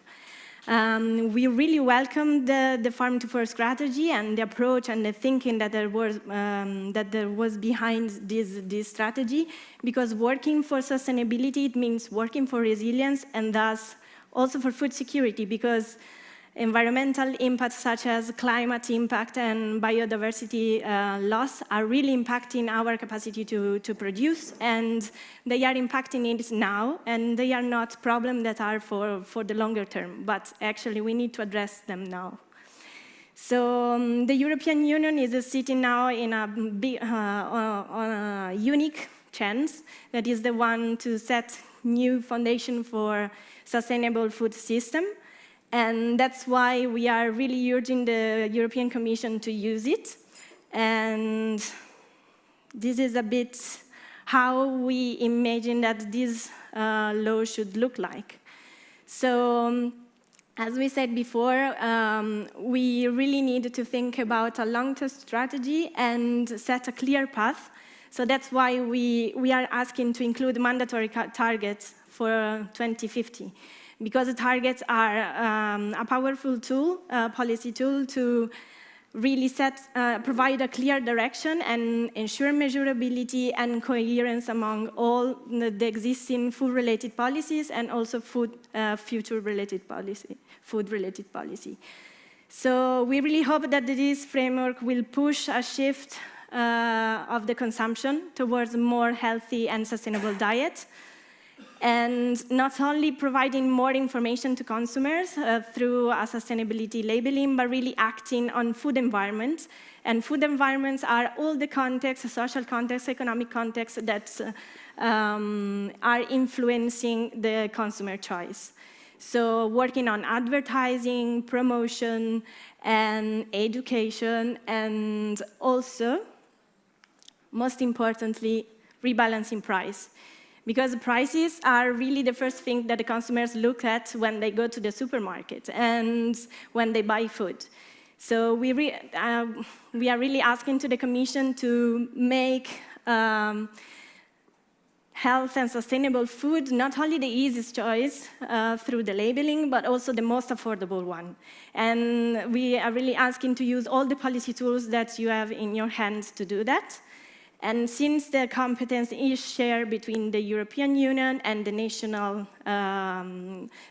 members, the member states, it is important that also member states will set national plans and a national strategy to achieve the transition. And yes, since we have seen that the middle chain actors like retailers and industry involved in processing and transforming food might have smaller responsibility in terms of environmental impact compared to the production side, but it's also true that they have in their hands quite a powerful leverage to influence what is produced and what by sourcing and what is offered to the consumers. So that's why we are really asking that this law will set a stronger engagement in the transition for the middle chain actors. And yes, Please build a resilient European food system, because a future without nature is a future without food. Thank you very much. Mr. Pivoňka. Dámy a pánové, So, ladies and gentlemen, good morning, everybody, and thank you very much once again to Tesco for having invited me to this conference and giving me the opportunity to speak. I'm here representing the Food Chamber of the Czech Republic, representing the interests of the food producers in the Czech Republic. And of course, we are the only organization that represents all the producers in the Czech Republic, starting from the very small ones over to the big corporations, multinationals. The Food Chamber, of course, supports all the activities that were already mentioned in the general sense and general level. We support the cooperation between industry, research and development, and of course we are looking for the search for new solutions in order to make our food systems more sustainable, in order to prevent crises that are ahead of us in the future. And we have founded a platform for alternative foodstuffs where we try to look for exchange of information between regulators and food producers and agricultural producers, and of course between different NGOs as well, in order to make sure that we fulfill and attain the goals that are related to the sustainability issues. But I would like to just comment on a few issues that we see as challenging. I mean, we see the whole environmental problem as a global aspect in the area of carbon footprint, and I mean, we can see the sustainability is based on 3 pillars as well, and what we are talking about is basically an environmental pillar, but very little. There are different policies reflecting it is reflected in the legislations, the 2 pillars, which is an economic pillar and social pillar as well, and I think this is something that we should really bear in mind, and we have already done this in the EU, and I mean, we see that we basically bear the fruit now in the area of energy crisis, I mean, which was based on the energy measures that we have taken in the EU many years ago. I mean, this is not war in the Ukraine that is causing the energy crisis. I mean, these are the measures that were not fully thought out. I mean, the whole stability of the system was not really thought out, and now Germany has to invest 200 billion for compensating of regular citizens and consumers the high energy prices. Now, when you're building a house, you don't look at the quality of each and every brick, but you have a project for the entire house. You have a project that is stable, that is calculated through, and you make sure that the house is built for a particular purpose and that it fulfills the purpose. And the way the European Commission is fulfilling the goals is basically looking through at particular bricks, but they're not looking at an overall solution. The impact studies that are being processed now are for the particular policies, but there is not an entire holistic study for the Green Deal for farm to fork altogether. The impact studies are being processed by the United States, by the FDA, by some of the universities in Europe, and the outcomes were not all that optimistic. And the results that they are presented today is maybe one of the reasons why the European Commission is not willing to process an impact study, environmental impact study of our systems. Of course, people want to have more ecological foodstuffs, more sustainable foodstuffs, but then the question is, how much are they willing to pay for these foodstuffs? How much they're willing to pay for it, that will define how sustainable these foodstuffs will be and what we'll be producing in the EU. If we set up the rules that will not lead to sustainable production, if the rules are so strict that there is no sustainable food made possible to produce, we will not succeed. We have come up with a Nutri-Score. Now, some of the result from the farm to fork policy. Now, the labeling, the nutrition information on the front of the pack, labeling, that's quite right. We need to educate the consumers. We need to have a simple system, comprehensible system, clear to understand for the consumers. But the system of Nutri-Score is basically a first choice in the draft agenda that will be adopted next year, sometime next year. Now, this system, in the all, distinguishing between healthy and unhealthy foodstuffs, But if you talk to the dietitians, then you will realize that there is not a healthy or unhealthy foodstuff. It all depends on the amount of food that you consume from that particular category. So, I mean, this is a system that looks very simple, but it's oversimplistic in a certain aspect because it can be, nevertheless, it's understandable, it's easy from the outside, but if the contents is not based on a solid calculation, then it can do more harm than benefit. Now, I would like to highlight two more things. One is that we shouldn't be confusing the consumers. We need to make sure that the consumers understand the common foodstuffs. If you look at the food pyramids today, a fundamental part of the food pyramid is made of fundamental foodstuffs. Highly processed food, and we are a processing industry-based country. We know how to distinguish between highly processed food and basic foodstuffs. Now, Nutri-Score is promoting the processed food. If you look at the French fries, for instance, they would be evaluated in by quite positive terms. So the processed food will be labeled as positive food for the consumers. Another example I would like to say, and that is quite sensitive with regard to the implementation of the Green Deal and farm-to-fork policy, is the trade with third countries and the way we apply the rules. Because we want to make sure that the rules are also respected in the third countries. We know that we have some rules, but we haven't seen any steps yet. There was not a single step where we would negotiate something in the international contracts that would reflect what we do on the European level. Neonicotinoids, done, and no more negotiations continue. We set some rules in the European Union, but what happens? The big companies that have a big capital behind themselves will be able to move to the third countries. They will be producing in the third countries under no rules, under our control, and then they will be selling us the production for more money. The SMEs will not be able to compete with such prices, or they will have to deal with marginal areas. They will have to be producing complements to the mainstream that will be produced in the third world countries without any rules. So there's a great risk if these negotiations are not taken on the international platform, that will pose a great risk for us in the future if they're not part of the international agreements in the future. Now, I don't want to be over negative. We are, of course, working on it. The devil is in the detail, always. And we need to make sure that the nice things that we have on the outside are transferred into particular steps that can be then implemented by the producers. We've heard that they didn't have many responses to our questionnaires, to our surveys.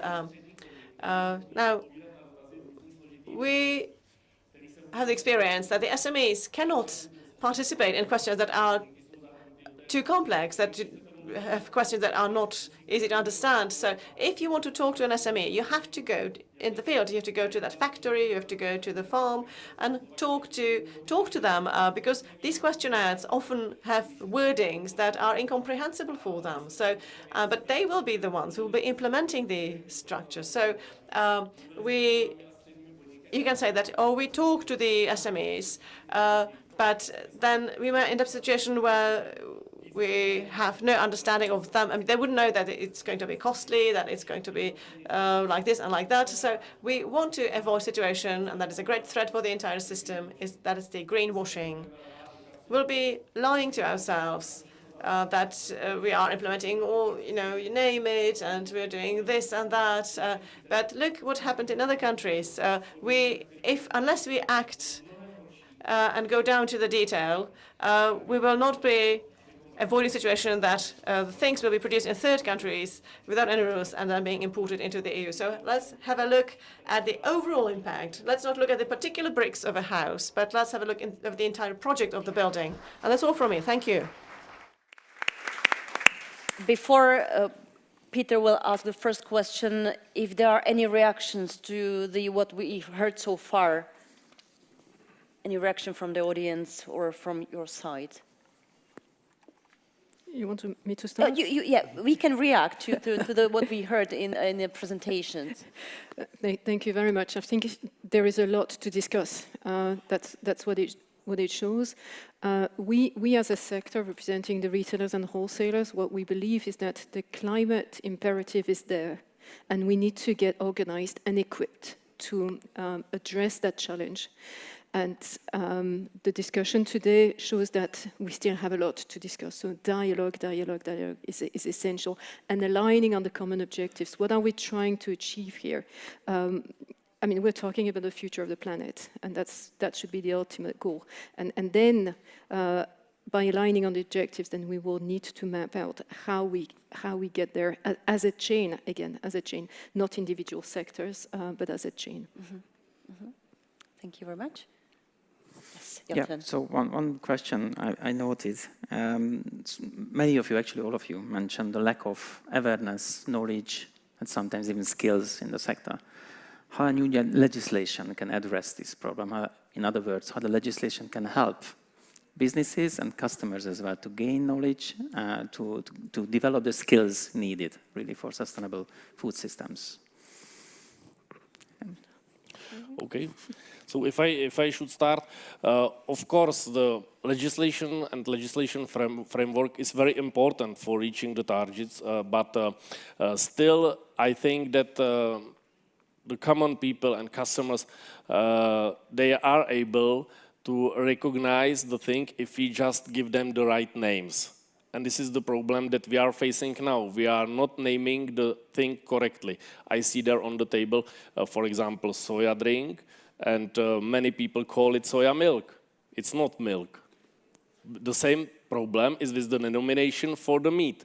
If we are calling burgers, if we are calling meat and steaks and so whatever that is made of soya or made of wheat or another sources that have completely different nutritional value, then we mislead the people on the basis that they already are aware. So I think that the big challenge of the legislation is to keep the terms that the people understand now and avoid any misleading on the basics that the people, let's say, understand very well. Don't build any difficult artificial systems to communicate with the people. Just keep them the words that they understand.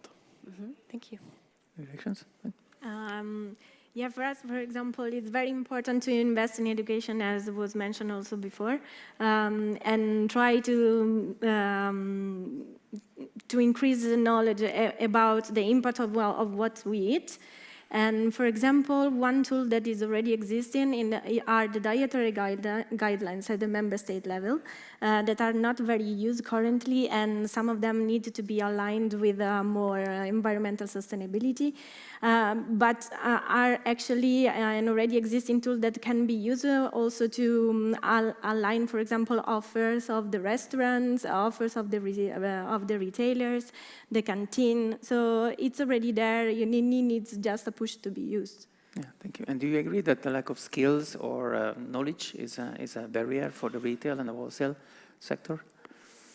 What we need, I think what we need is those common definitions and the science-based targets. I think what's very important is that we speak the same language and that we avoid the greenwashing, and we avoid as a sector also to be misunderstood. So having that common language is essential.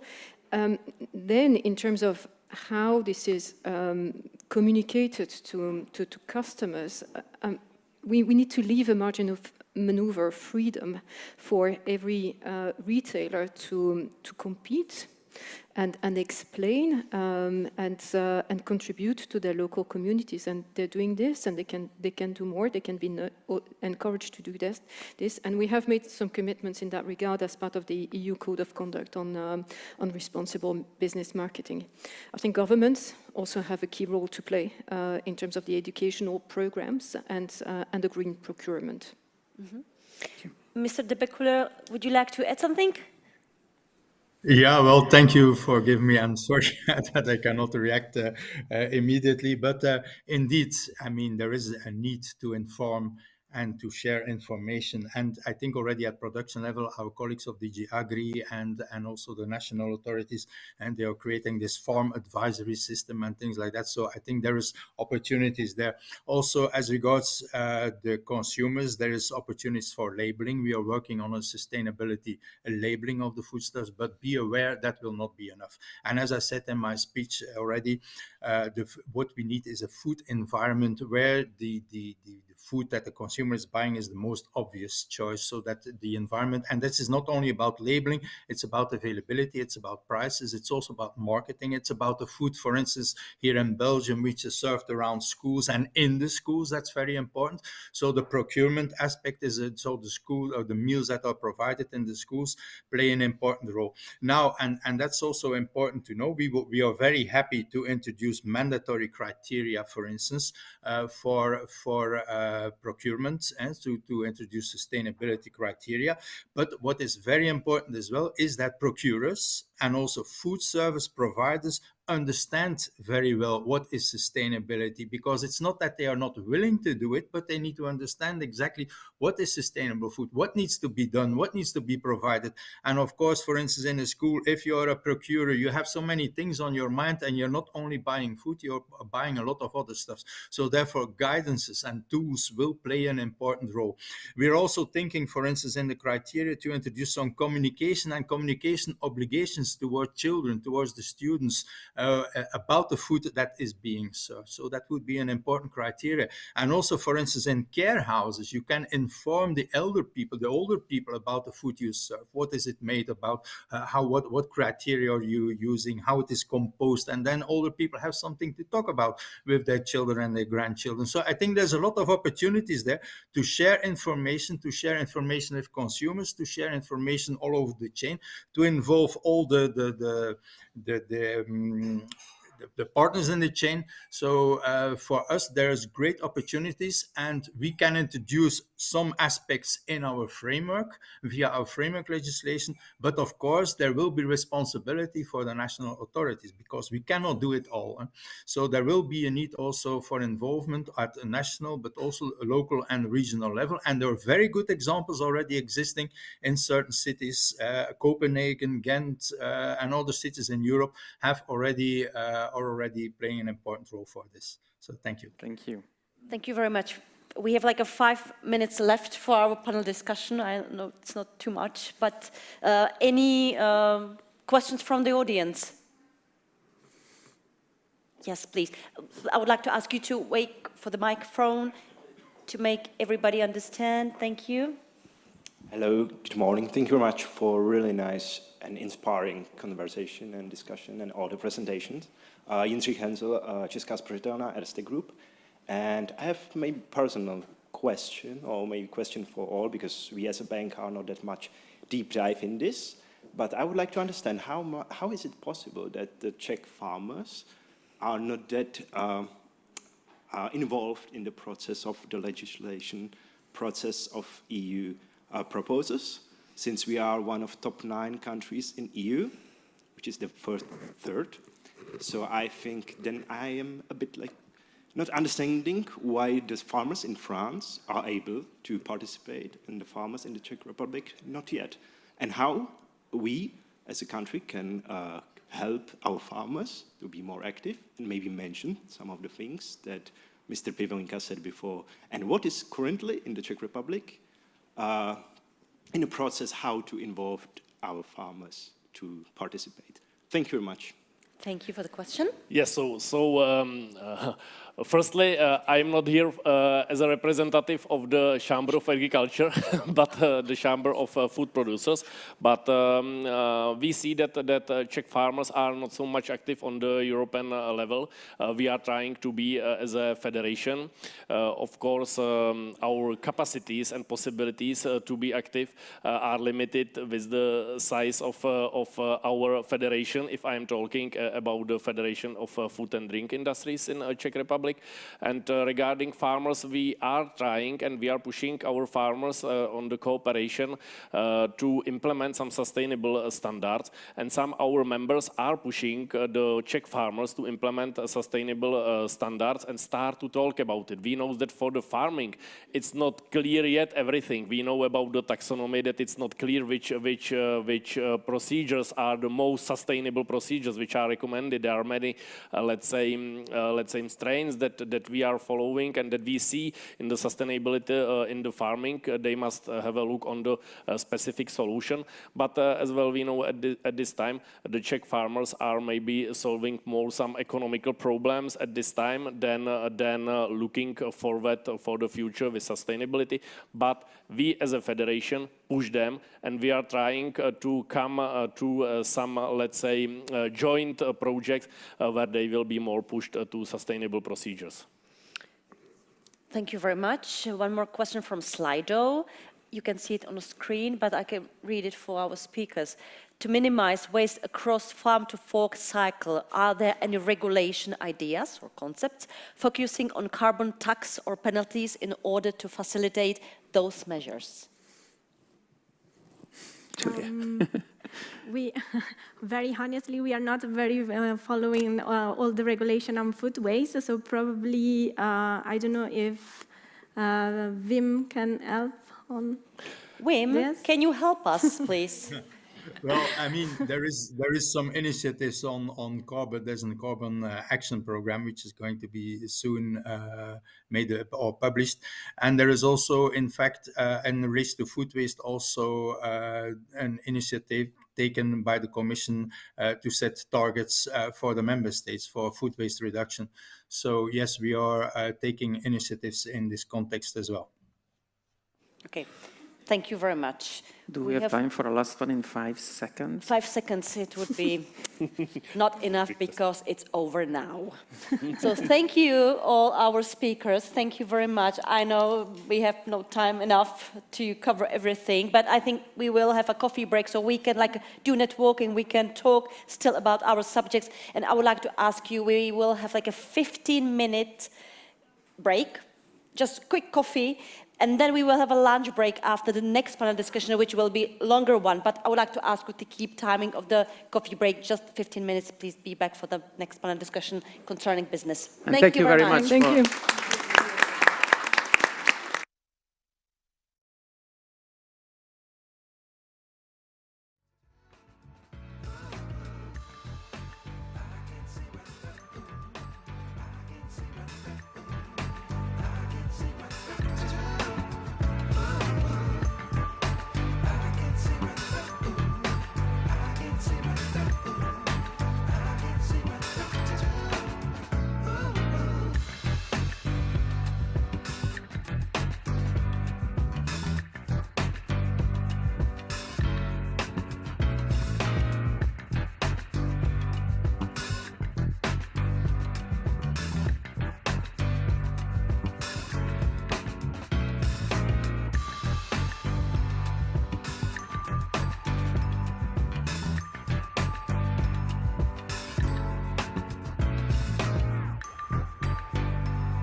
see right through you.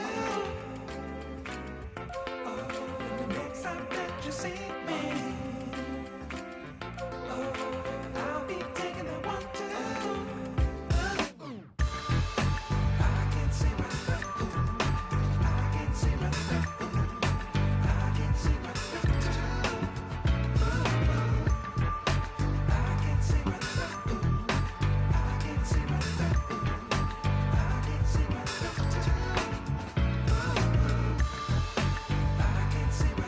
through. I can see right through. I can see right through.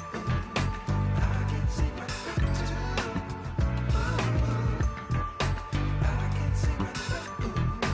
I can see right through. I can see right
see right through you. Oh, the next time that you see me, oh, I'll be taking the one, two. I can see right through. I can see right through. I can see right through. I can see right through. I can see right through. I can see right through.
see right through you.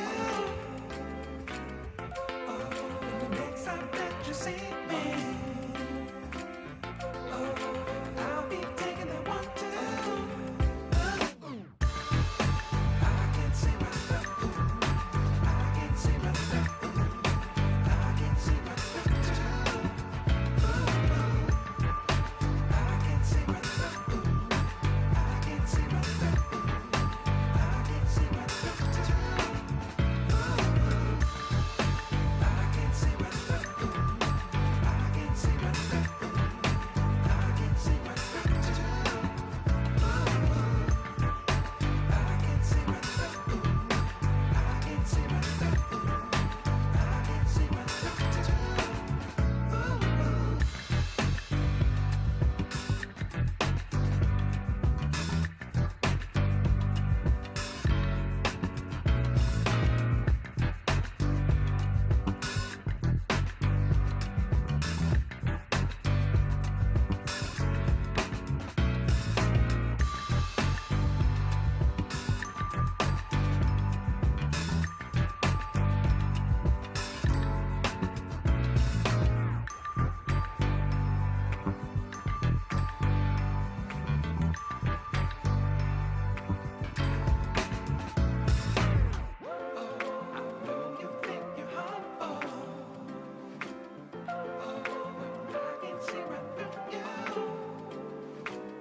too. I can see right through. I can see right through too.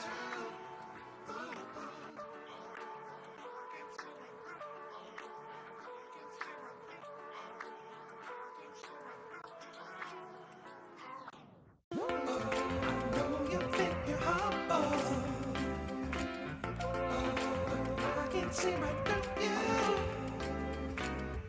Oh, the next time that you see me, oh, I'll be taking that one too. I can see right through. I can see right through. I can see right through too. I can see right through. I can see right through. I can see right through.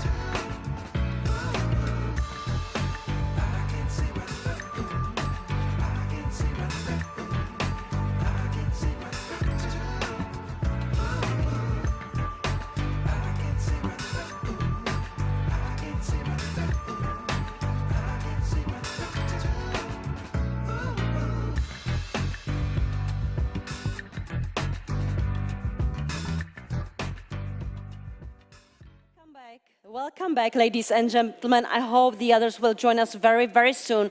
Actually, we promised another panel discussion. Peter is back on the stage with me. So, Peter, what's the topic of the next panel discussion, please? Is what makes the world go round, like business. So the second panel is organized around the business aspect and the business point of view. Some data has been already shared, of course, and we know that agriculture, food and drinks are a very important part of the European economy. But just two things which grab my eye is the number of people working. So if you add retail and agriculture, food and drink as an employer, is by far the biggest. So it's just, you should know. And manufacturing actually is the leading industry, food and drinks. Also, if you look at how people are spending their money, After housing, electricity, fuel, food and drinks is number 2. It's over 20% of all household expenditures goes into food and drinks. So the importance is very, very clear, of course. So we talk about the business view, the challenges, what sustainable food system means to businesses, and also some measures and solutions. Thank you very much for the opening, and let's welcome our speakers for this panel discussion about implementations in business. First of them, Mrs. Anna Turrell from Tesco Group Sustainability Director. Hello. Hi. Welcome. Thank you. Olga Popová. Yes, please join us on the stage. Thank you. Team leader for the agri-food ecosystem at the Directorate General for Internal Market, Industry, Entrepreneurship, and CMS Grow in the European Commission. I would like to see your business card. It's very long. And the next one is Mr. Kevin Cahill, CEO of ABP Ireland and Poland. Thank you. And sustainability researcher from Charles University Environment Center in Prague, Mr. Wojciech Kotecký.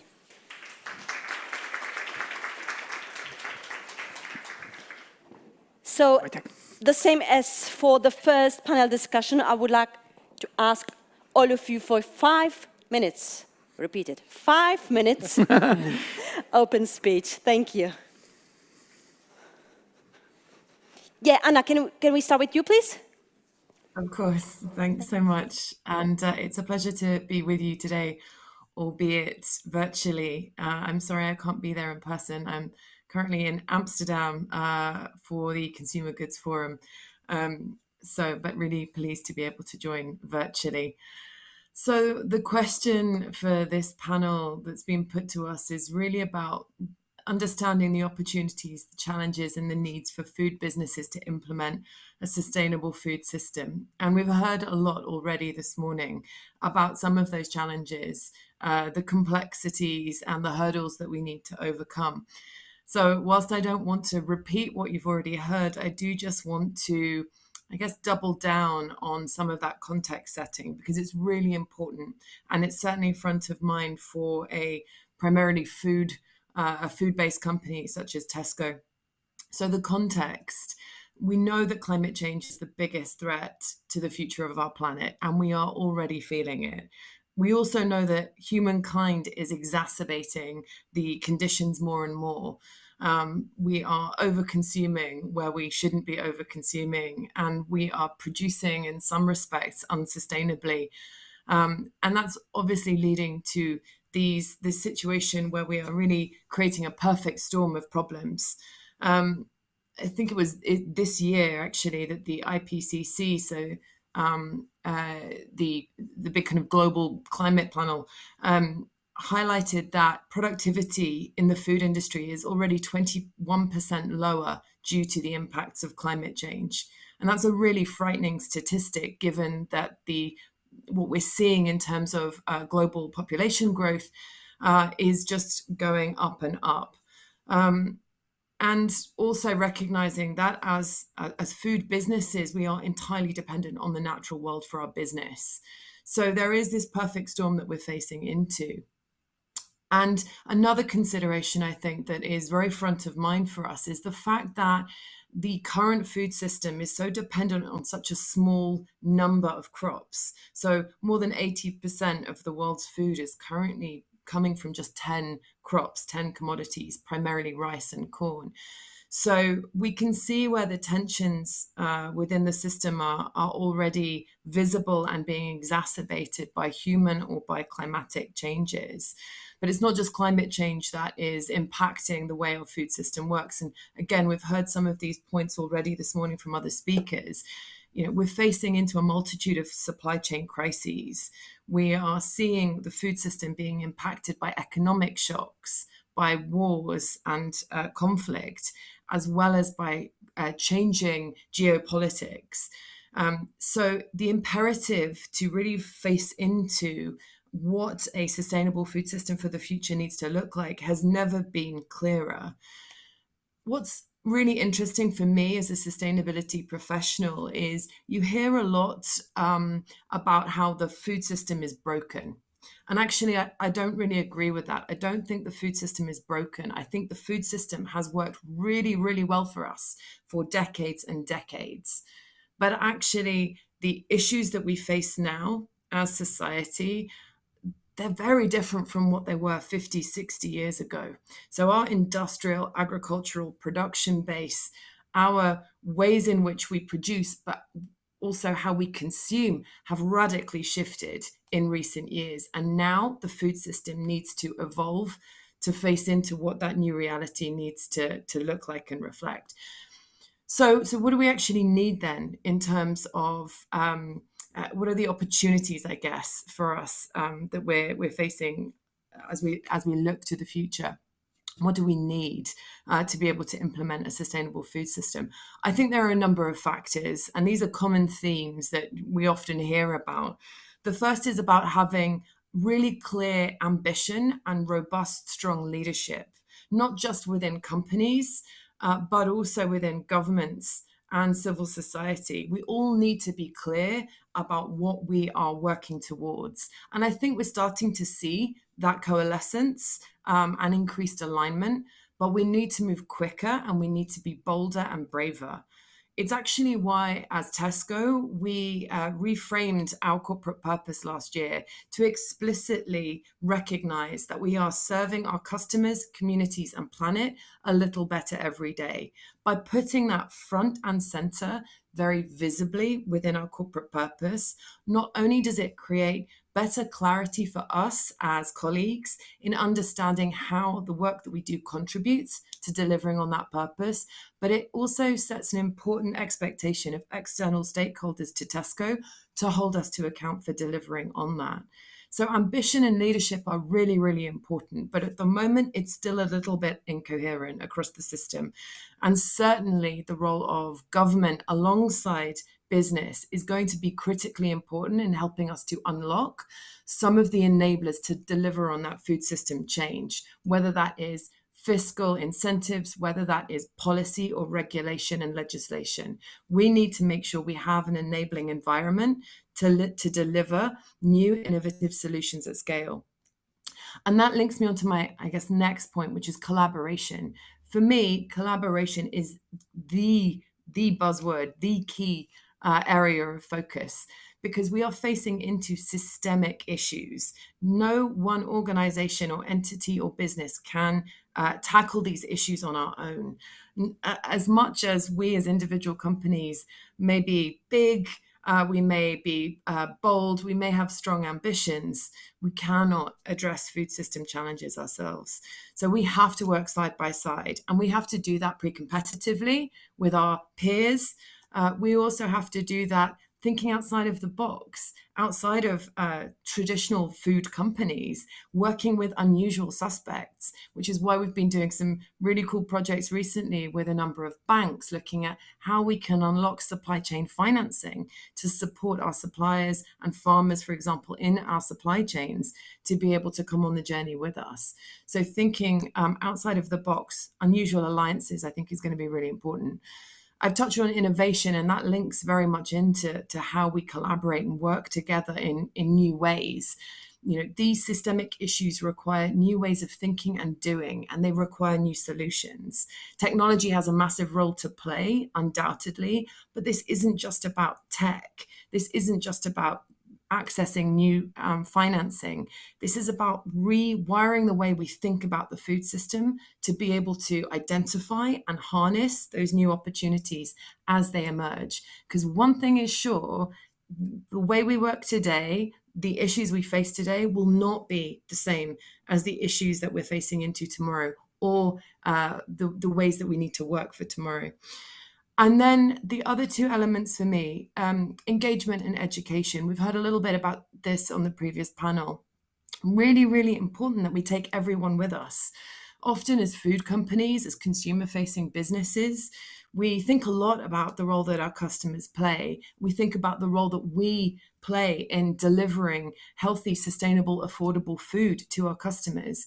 But actually, our customers are critical. Consumers have a massive role to play in unlocking the future potential of a sustainable food system for tomorrow. But in order to unlock that potential, we have to give them the information and the understanding and the tools to know what to do with it, to be able to make more informed purchasing decisions, to know what to do with a product's packaging at the end of its life, to recycle rather than to throw away, to reduce food waste, for example. All of this is to play, and I think there's a lot more for us to unpack and unlock there, but really, really exciting. And then the final piece, maybe not quite as exciting, but super important, is data and metrics. And not just data for data's sake. This is really about how we understand our impact, the impact we have on society and the planet, but equally the impact that the changing climate and the food system is having on us as businesses. We are entirely interdependent. So having really strong, robust data not only helps us to understand that impact and the action that we're having, but it also helps to inform and iterate on the strategic approach that we're taking. And at present, we know that data remains quite a challenging space for us, not least as we look back up our agricultural supply chains multiple tiers back, to be able to tap into that space and understand the impacts that the food system is having on nature, on the environment, on local communities that are producing and growing the food that we are consuming, is going to be absolutely vital if we are going to inform, influence, and shape what the future of the food system needs to look like for tomorrow. So those are just a few reflections from my side. I'll pass back so that we can hear more from the rest of the panel. Many thanks. Thank you very much. Mrs. Turere, please stay with us for the panel discussion. Thank you. And 5 minutes for Mrs. Popova, please. Yes.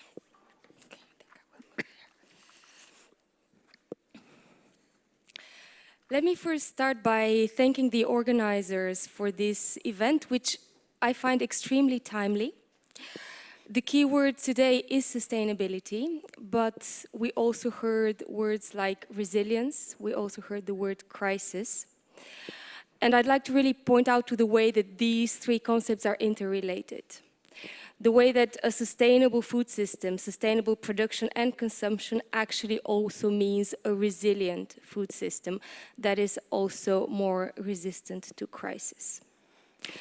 Sustainability is our path forward, but at the same time we have to acknowledge that we are living in quite difficult times and our food system has actually been afflicted by what we call multiple crises. Conflict, COVID, climate. We are witnessing also the impacts of the invasion on Ukraine on our food systems. We hear from food operators on a daily basis as to the way that this is impacting their input costs that are really skyrocketing across the board. Yet, even in those difficult times, we have to be very careful to maintain our long-term path and our long-term vision. Working together with policymakers and with stakeholders as to how to combine this need to answer the immediate needs and concerns of stakeholders without losing our long-term perspective for sustainability is something that we should be talking about even more often. On the positive side, I'm really happy to hear today that change is happening. Businesses are investing and they're setting up clear systems for change. They're setting up sustainability action plans and concrete actions and targets to achieve their sustainability objectives. Another word that I hear a lot today, that I heard a lot today, is collaboration. And I think Matt put it really nicely, we could not do this alone. So partnership in the supply chain, but also with stakeholders, is of vital importance. These partnerships have given very good results, and we heard that from the retail sector. We also have examples in the food processing industry who are working closely with farmers, setting up support schemes to support farmers with technology, with know-how, so that farmers could move to more sustainable practices, be it regenerative agriculture or organic, so that ultimately they could also have a more sustainable supply of quality products and could respond to the needs of the consumers. So everything is interlinked, and having that common vision and common objective is really important. How do we scale those good examples? Investment will be very important.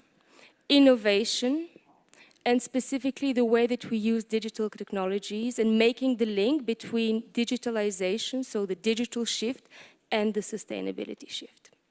And because I am talking about best practices, talking about sustainability commitments and about partnership, I would really like to refer back to the EU Code of Conduct for Sustainable Food Business and Marketing Practices.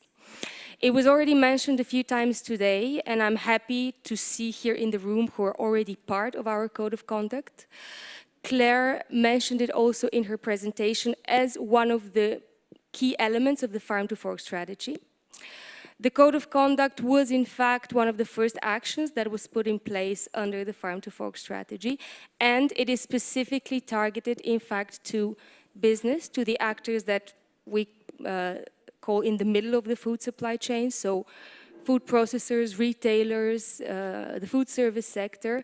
But the way that it has been created has been in a completely collaborative and comprehensive process in which we had around the same table not only businesses, but also farmers and their representatives, consumers, civil society, as well as researchers and policymakers. So we really see this code of conduct as one avenue for setting up a clear vision and a space for food business to make concrete commitments and measure them, report of them, and in that way also send a clear message to the general public and to their consumers.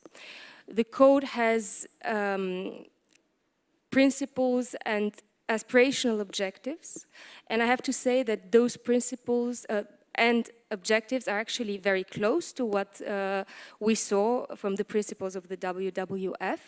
They cover the full range of, let's say, sustainability aspects that are relevant for food, starting from healthy, sustainable diets to circularity, climate neutrality, resource efficiency more broadly, working in the supply chain, sustainable sourcing, and not to forget, of course, what I started with, the economic sustainability and social sustainability, creating viable workplaces as well in the food area. Skills were also mentioned in the previous panel, which are a very important part of it. So we are very proud that we have already 130 signatories of the Code of Conduct, but of course we would very much welcome further adherence so we can really have important impact with that initiative, because it is part of our policy mix and it is also an opportunity for companies to prepare for meeting sustainability requirements, to show their front-running actions. And it's also a way to work in partnership, because if you're part of the Code of Conduct, you're part of a signatories group, and that group has regular discussions also on exchanging best practices, where are the difficulties, and how much further they could go.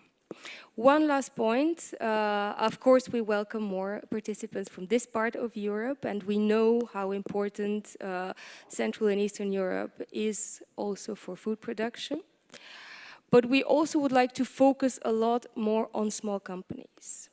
I think Jan already mentioned the importance of SMEs. They're a really important chunk of our food production, 99%. I will not overwhelm you with more statistics, but they have also an important social impact. So how do we get companies onto this sustainability transition? We think that involving them in the code has some potential, even though we may think that as a small business owner, signing up to a code may not be your top priority. On the other hand, we see value for companies, especially who are already starting with this mindset in mind, who are already innovating with their business model and offering a product that is responding to demands of future generations. So they already have it from the start, what we call our food stars, but also involving the many more traditional small companies into this. So I welcome you to spread the word about that, and thank you very much for your attention. Thank you very much. Mr. Cahill, 5 minutes for you, please. Thank you. Good afternoon, everybody. Thanks to Matt and the Tesco team for the opportunity to join the conversation today, and to Veronica for all your support. We appreciate it. Just a little bit about ABP. We're a beef business that grew out of Ireland and are now a pan-European food company. We were founded in 1954. Our model is very much a circular operating model, as we now see it, based on our beef divisions, based in the UK, Ireland and Poland. We're supported by an ingredients division where we use many of the byproducts, where we add value to those byproducts. For example, using bone material to end up in medical chips for medical capsules. So we're also in the pet food business, a huge growth category. We're the largest private label pet food business in Europe, and we co-pack with many of the brands. A very exciting category for us. And we also have a renewables business to close the circle, I guess, called Olico. Olico's business model is around using food waste and byproducts and used cooking oil to generate energy, particularly biodiesel. And we partner with some of our customers, including McDonald's in the UK, where we use collecting their cooking oil, use that oil, process it and recirculate it as biodiesel to drive their fleet in the UK. And we just announced a joint venture 2 weeks ago with Bunge to take that model onto mainland Europe. So we're very excited about that. As you might expect, sustainability is part of what we do, and environmental part of our concerns has been there, always as a business. And we are signed up to science-based targets. We're very proud of the achievements we've made so far, but we also acknowledge we have a long way to go. I'm Irish, which you may gather, so I'll just talk a little bit about something. I'm quite proud of actually the agriculture sector in Ireland is a huge part of our gross domestic product, probably about a third. So between agriculture and technology and combining the two, I think the Irish government recognised the platform for our economy, and agriculture is really, really important. So the government set out a food vision strategy for 2030, which was based on being, I would say, climate smart, sustainable, recognising primary producers, which is something I want to touch on today, and as a resilient part of our supply chain. Also bringing technology into play and utilising that technology to try and drive the food sector on while acknowledging our sustainability requirements. When that document was published about a year ago, the government then launched some targets in terms of emissions reduction. So the agriculture sector in the country has been set targets of reducing emissions by 25%, which is very, very, very ambitious, but one that everybody has bought into because we've all had an opportunity to feed into the strategy. Out of that has come a collaboration, to touch on some of the words used earlier on, between policymakers, industry and primary processors to align on how we'll achieve those 25% emissions reductions within the time frame set. I sit on a beef vision stakeholder group in Ireland with government, primary processors and industry, where we've been working over the last 3 months to get into the detail and down into the granular detail about how we're going to achieve these targets. And as you might expect, a lot of it is based around efficiency, genetics, genotyping, reduction in nitrogen, and generally any initiatives that are in the interest of all the partners who play into the strategy. Underneath all of that, we have a national programme run by the Food Board in Ireland, Borbia, which is called Origin Green. It's a global first. where they have 55,000 farmers, which is over 90% of Irish beef and dairy production, incorporated in that scheme, where we use the target, measure and act methodology to get after emissions, measure what is happening, and as a communication and dissemination tool in the industry. More specifically around our business, just to touch a little bit today, I mean, farming families across Ireland, Britain, Poland, where we're present, are the lifeblood of this supply chain for food. And it's something that maybe hasn't been touched enough on today so far. We recognise that as a business. We've invested heavily in demonstration farms.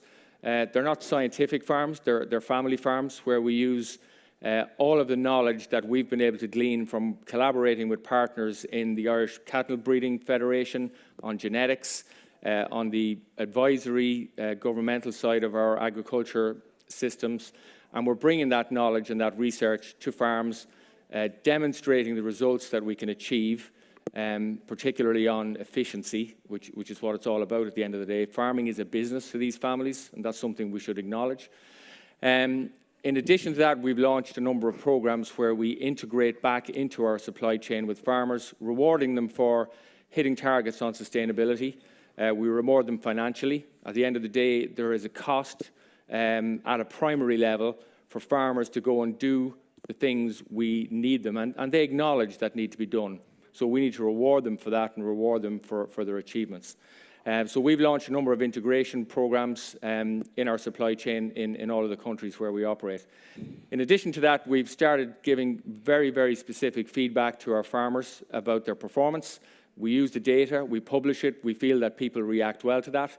And it's an initiative that we're rolling out really, really quickly over the last 6 months. Lastly, just to touch on, again, to talk about collaboration, we're working with the University College in Dublin on a regenerative farming project.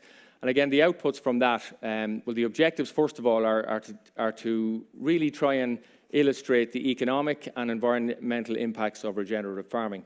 And the results we've had thus far after our first year have been really, really positive. We've seen reduced emissions at the farm level.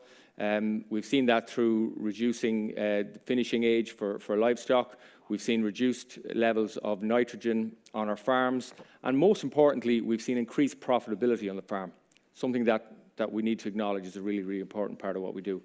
So yeah, in summary, I think we need to keep those farm families at the core of everything we do, combine our food security with our need to hit our sustainability targets, with a mindfulness that we need to bring everybody on the journey with us. Thank you very much. Thank you. And Mr. Kotecký, would you be so kind? Thank you. Thank you. Thank you and good afternoon. First of all, congratulations to Tesco and WWF for this excellent conference. It's brilliant to have an opportunity to exchange different perspectives, especially in this issue, which is by definition very complex and combines different perspectives and different experiences. The environmental sustainability over the last 10 or 15 years had one overarching key focus: carbon footprint. Companies have worked with their partners, with their suppliers, even with their customers on reducing their own carbon footprint. But that's not the case anymore, because we've got two new emerging major issues that will play equally important role in coming years. First, obviously, climate resilience.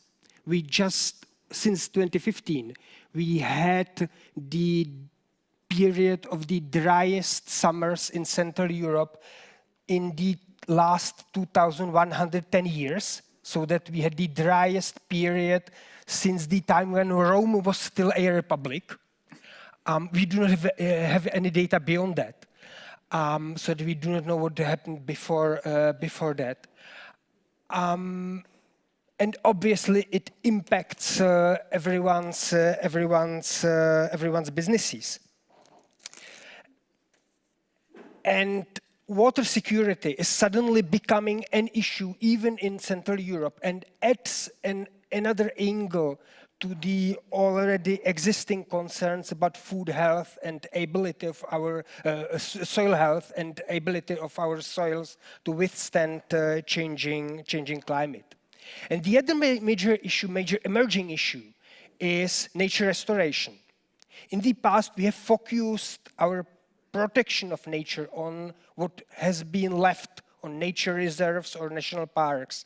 But in recent years, we realized that if we want to have as much nature as we need in our landscapes, we will need to start restoring nature. And just recently, the European Commission, on a request of member states, proposed a major nature restoration law, which means that in the coming 2 or 3 decades, we will start working, restoring small-scale natural habitats and biodiversity across our landscapes, just like we will work on climate neutrality by 2050.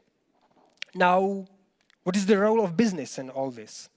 It's probably important to realize that for business, this is not about social responsibility.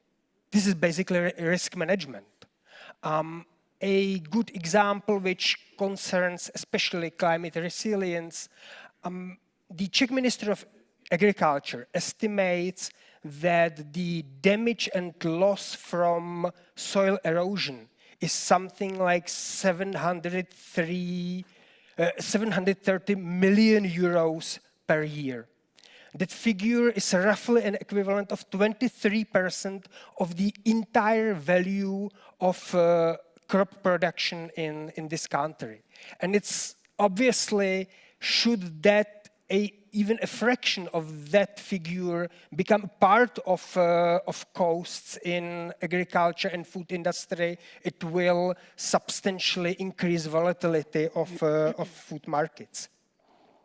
But obviously, if we want to make our landscapes more climate resilient, and if we want to care for our soil and restore nature, we can't ask farmers to do that themselves.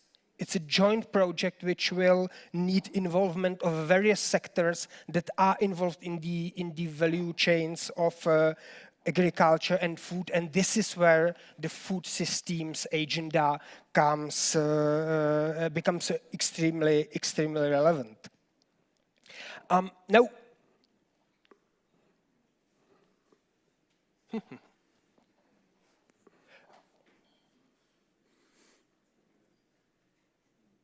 okay. Now, business and especially retail industry has got virtually decades of experience of working with partners on management of supply chains, especially in relationship to food security. And even management of sustainability of supply chains has been a major issue over the last 10 or 15 years in food and retail industry. A colleague of mine recently went through the standards applied by about 50 largest global retail companies in the world and compiled all the sustainability standards that the companies apply. An interesting outcome of that research is that 61% of all these standards apply to just 6 crops.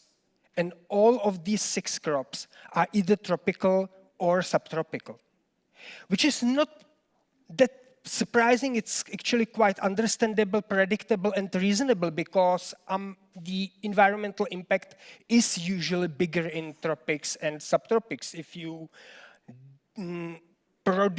production of palm oil in Sumatra leads to deforestation, the biodiversity and carbon footprint is much bigger than when you produce rapeseed oil in Central Europe. Nevertheless, this is clearly an opportunity where we could look for solutions that would allow us to work across supply chains, just like we had this experience in tropical world. we could replicate that experience to work with on climate resilience and nature restoration in the European Union. Now, critically, Europe is different. The experience in tropical countries can't be simply replicated in Europe because the European context is different. We just worked with the Czech Confederation of Commerce and Tourism on a standard of soil management that could be applied in Central European agriculture in order to understand what kind of approaches and solutions might be applicable for retail industry in Central European conditions. Nevertheless, it's obvious that we will need to combine different approaches, and that this is exactly an area where the food system approach, the cooperation between farmers, food industry, retail, and obviously governments, scientists and NGOs will be very effective. And equally importantly, it's not just about whom we will work with on application of sustainability, nature restoration, and climate resilience, and reduction of carbon footprint. It's also important what do we work on, because again, the situation in European food industry and European agriculture is different from the experience we had in developing countries. We will need to focus much more on units of space like farms, catchments, landscapes, rather than on individual commodities, because of the widespread practice of crop rotation, which is common in European agriculture, and because the type of challenges we face in farming sustainability in Europe is completely different from tropics. While in tropics we were able to focus on relatively simple metrics like stop deforestation, and that's it. In Europe, the challenges are much more complex, multi-dimensional, and we will need to involve various partners and various perspectives and various dimensions of sustainability in order to be able to use the food systems approach to reduce carbon footprint, restore nature, and increase climate resilience of European food and agricultural industries. Thank you. Thank you very much. I would like to thank all speakers. Before we start our discussion, I would like to remind you can send us the questions via Slido, and if you would like to address a particular question to a particular speaker, you can just put his or her name into the question. Any reaction from the audience to what we've heard so far? Any questions? Actually, I would like to welcome here also CEO from Kofola brand, Mr. Yanis Samaras. Hello. Thank you for being here. Actually, I've heard you've got some comments for the panel. You don't? Yeah, we need like microphone. Thank you.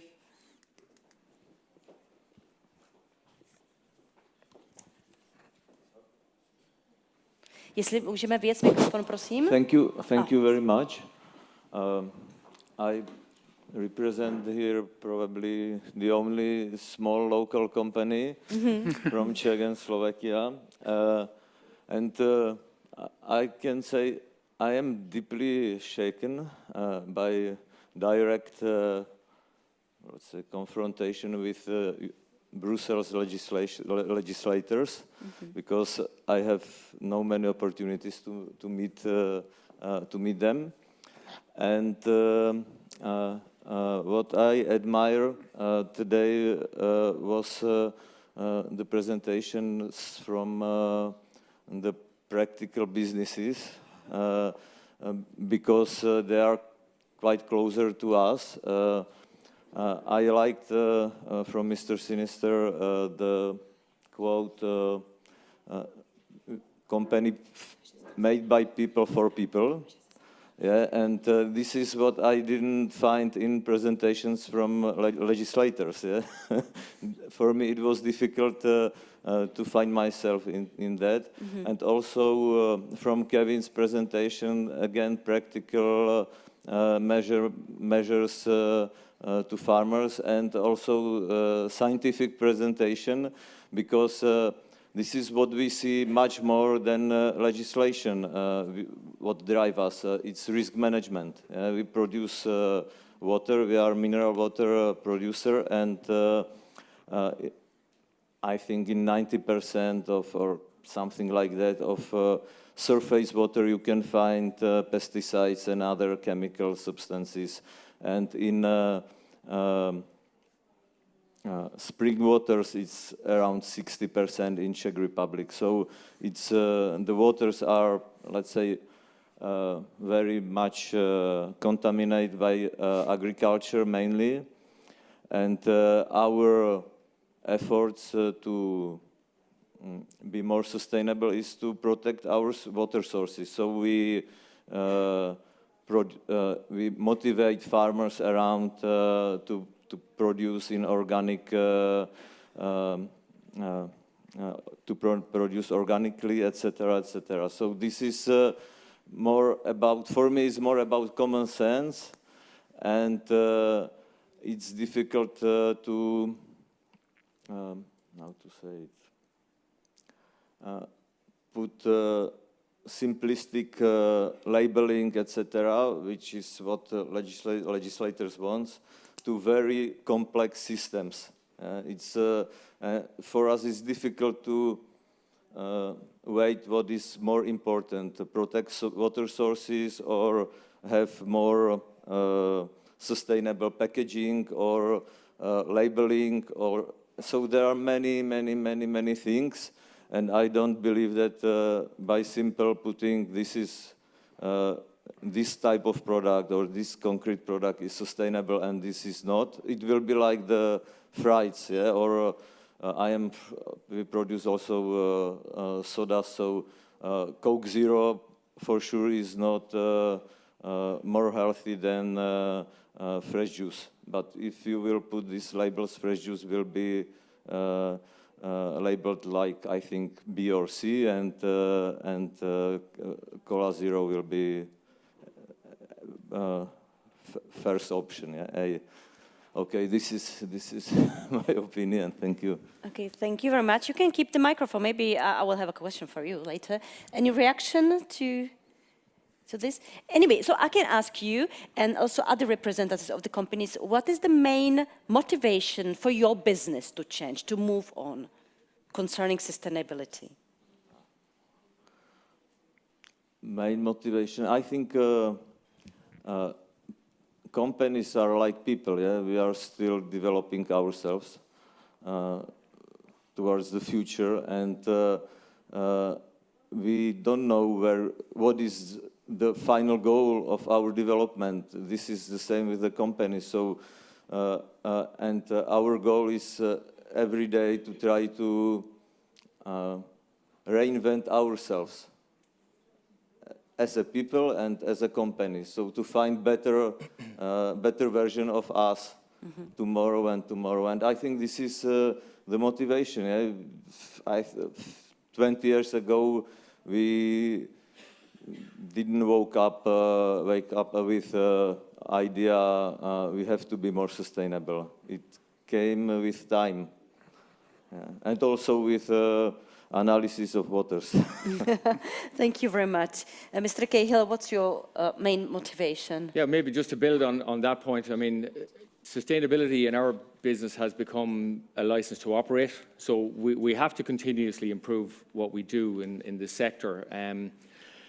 Inevitably, the growth in population is I believe, going to see a continued demand for our products. So, you know, it's in my belief, again, that Europe and some of the countries within Europe are well placed to produce that beef and that meat in a better, more sustainable fashion than in other parts of the world. So I'm motivated by that. Speaking more personally, I guess, you know, when I walk at the weekends in Ireland, and those of you who visited know our climate is a lot of rain, plenty of grass. So I'm motivated about bringing that story to people in terms of how we produce our beef and how our agriculture and those primary farmers are continuously improving what they do. At the end of the day, when we talk about our waterways and we talk about our soil, and it's mentioned by everybody all morning, the stewardship of that is with our farmers. So I think that's what motivates us, is to get the knowledge transfer, to support, to help, to give a bit of vision for them about what some of the legislators want. Yeah, that's part of our motivation. Thank you very much. I would like to ask Mrs. Turel, are you still with us? Yes. Can you hear us? Yeah, would you like something to react to our discussion? Yeah, I think there's clearly a lot of tension in the system at the moment, and I think the kind of contributions from our colleague on the floor are really well heard, because there are a lot of pressures that food businesses, irrespective of size, are facing into. But particularly smaller companies, smaller businesses, for sure. And importantly, as we've just heard, farmers. The farmers really are the front line in terms of the issues that are being faced. So, you know, the pressures in the system are very real, but the opportunity, I think, has never been clearer. We won't have a food industry and a business unless we face into really evolving our business, our kind of and the food industry more broadly, to ensure that long-term economic, social, and environmental sustainability. And there are win-win opportunities here. It's really getting to the middle of the Venn diagram, where we can do business well, but we can also we can do good and do well at the same time as a company. So I think now is really that moment that we need to kind of tease out who can do what as we think about how we stand side by side and collaborate together. But I really feel that pressure. It's very real right now. On a personal level, having worked in sustainability for nearly 20 years and with pretty much every type of business in every sector, I think the food industry has both some of the greatest challenges, but also the greatest opportunities, because through us, we are able to deliver healthy, sustainable, and affordable food for everyone. That should be our North Star. And if we can do that, then we can actually really support the continued success of local communities, of our populations, of our countries, and our economies. So the challenges are very real, but the opportunities are equally evident. And I think it really is about how we work together in partnership going forwards, and not, really finding those, even those small wins, I guess, as we kind of move forward on this journey together. Thank you very much. Peter, your turn. I have a lot of questions, but I will ask one. Maybe it's for you, Vojta, and it maybe sounds very naive, but can sustainable food system produce enough food? We talked about the food system being not broken, actually, because especially in this region, the food system delivered high quantity and quality of food for the customers for many, many years. But if you switch to a sustainable food system, will it be possible? I actually believe that we need to look at the question from the other side. The sustainable food system will produce enough food, and we need to find a food system which will produce enough food and be sustainable, so that it doesn't make much sense. We can develop lots of food systems that would be sustainable and wouldn't produce enough food, but that's not what we are striving to do. Yeah, and the other question is, which relates to that. obviously the risks of not switching to a sustainable food system and for sustainable operations of businesses was very clearly demonstrated. But what are the risks or challenges, let's say, we need to manage and mitigate if we switch to sustainable food production? Do you foresee already risks to the business which will become real when we switch to sustainable food systems?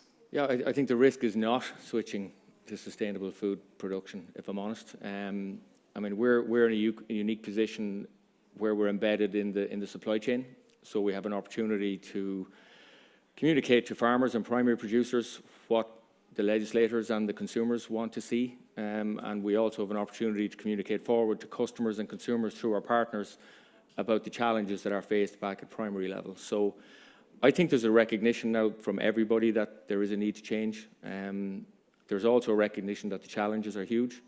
But I think, as you've heard today, working collaboratively with all those stakeholders will, in my opinion anyway, allow us to achieve that objective and to produce enough food, per your previous question, for those that need it. These risks might be actually even bigger for small and medium enterprises because of their size and capital. Yeah, well, maybe, but you could also say that there are challenges but opportunities for smaller. So local production, I think, is a key part of the equation here, a key part of the solution, right? So it was touched on earlier.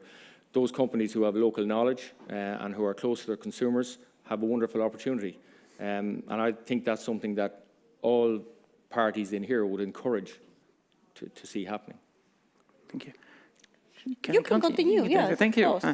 There was, I think, at least one elephant in the room already, but nobody really showed. And that was Julia saying the true price of food. I think that was your logo. And we also, in the part of legislation, we talked about how the pricing system or the legislation about food pricing can help.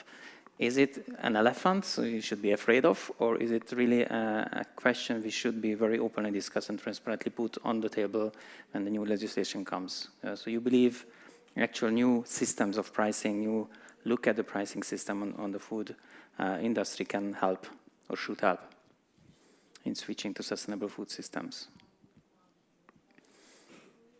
Okay, so... Oh, look, well, I mean, I'll take that again if you want. I mean, there's two aspects of this. One is the cost of production, and I think that has to be sustainable.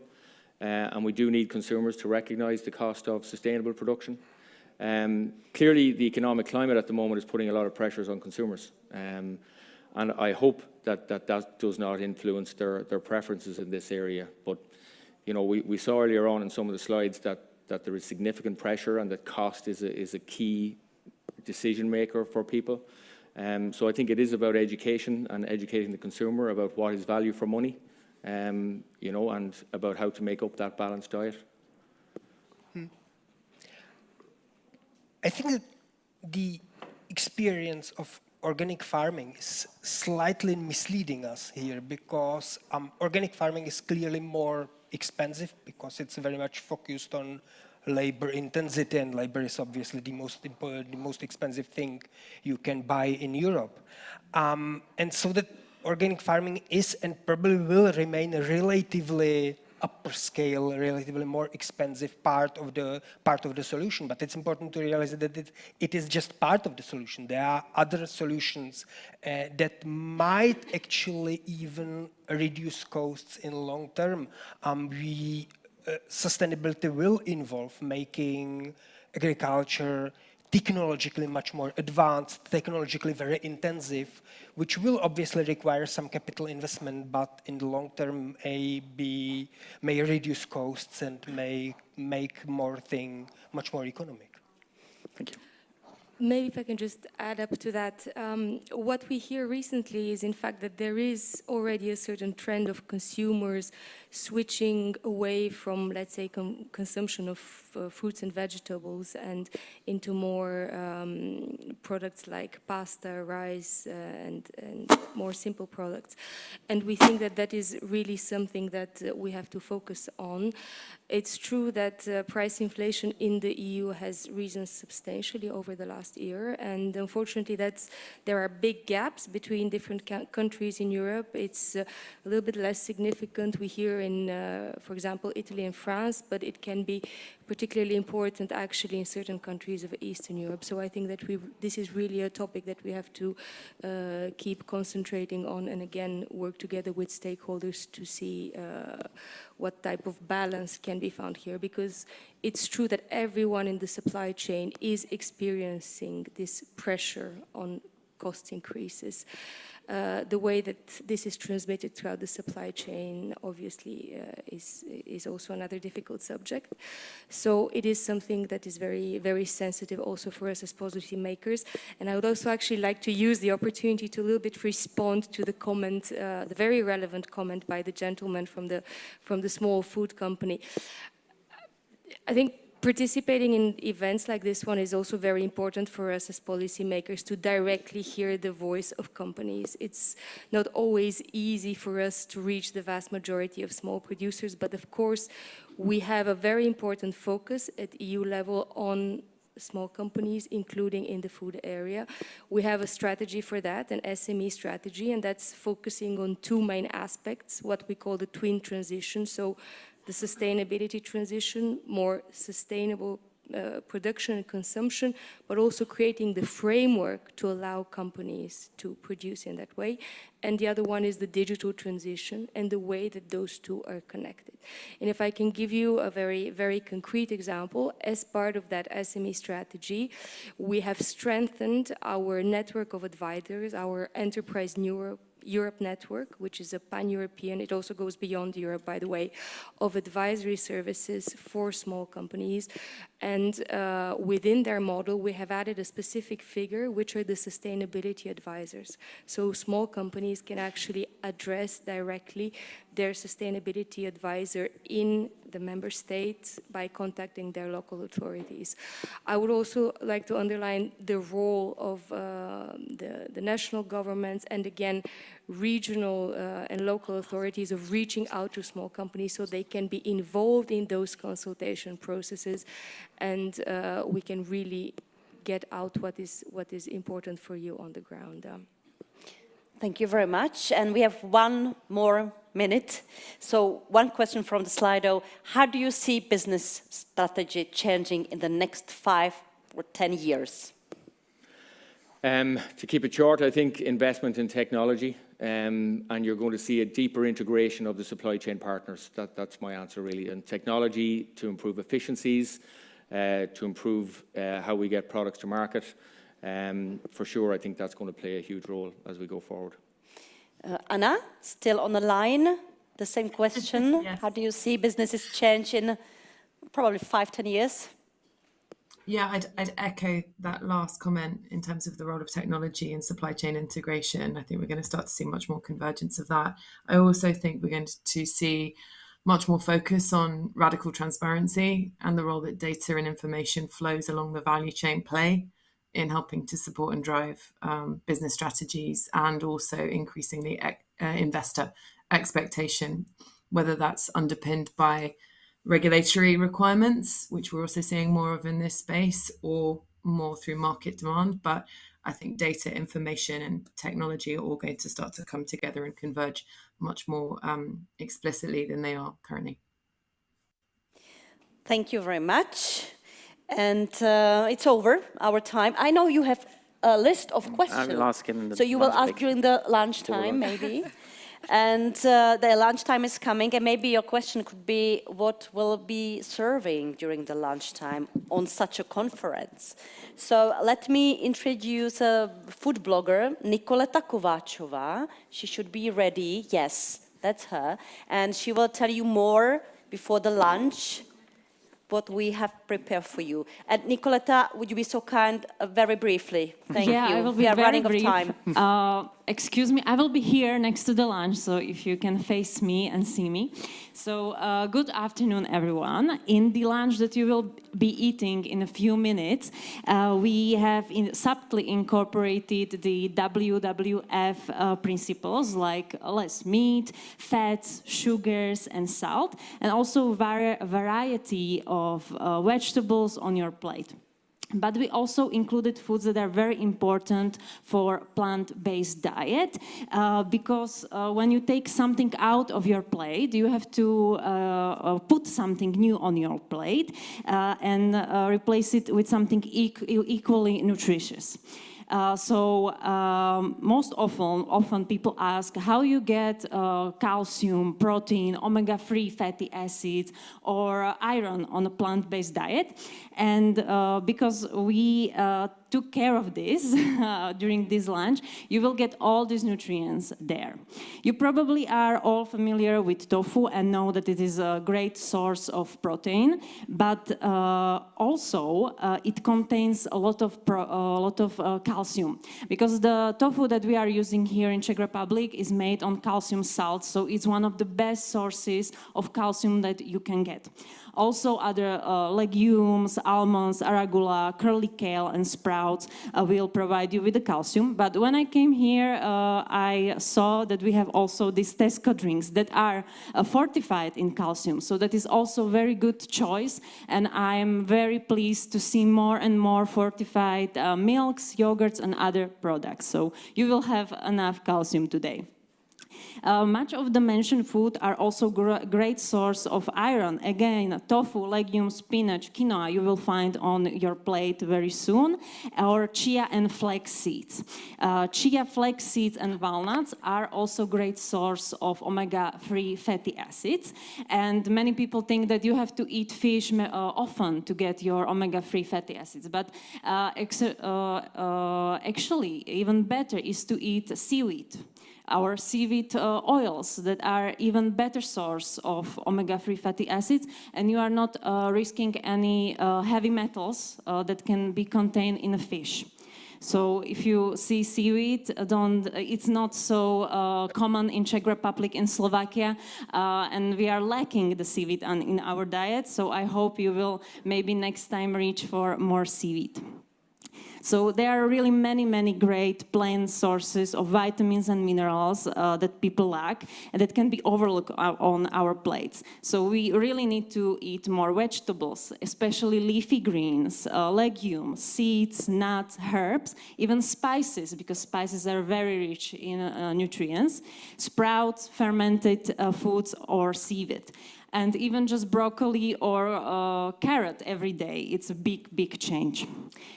I just hope you will enjoy today's lunch and maybe appreciate even the kale a little bit more.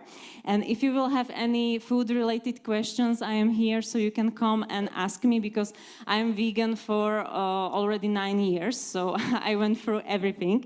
And I am a really big fan of everyone who is trying to reduce their footprint by eating less meat, because I believe that we don't have to be all vegans or vegetarians.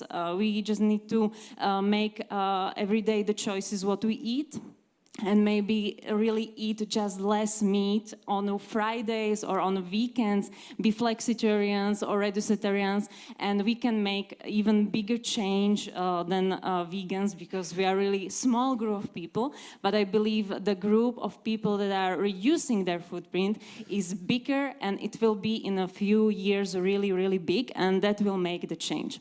So that's all for me. Enjoy your meals and have a nice conference.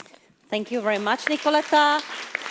And I would like to thank all our speakers one more time. Thank you very much from this panel. And power is on our plate. Bon appetit, enjoy your meal, and we will be back in 45 minutes.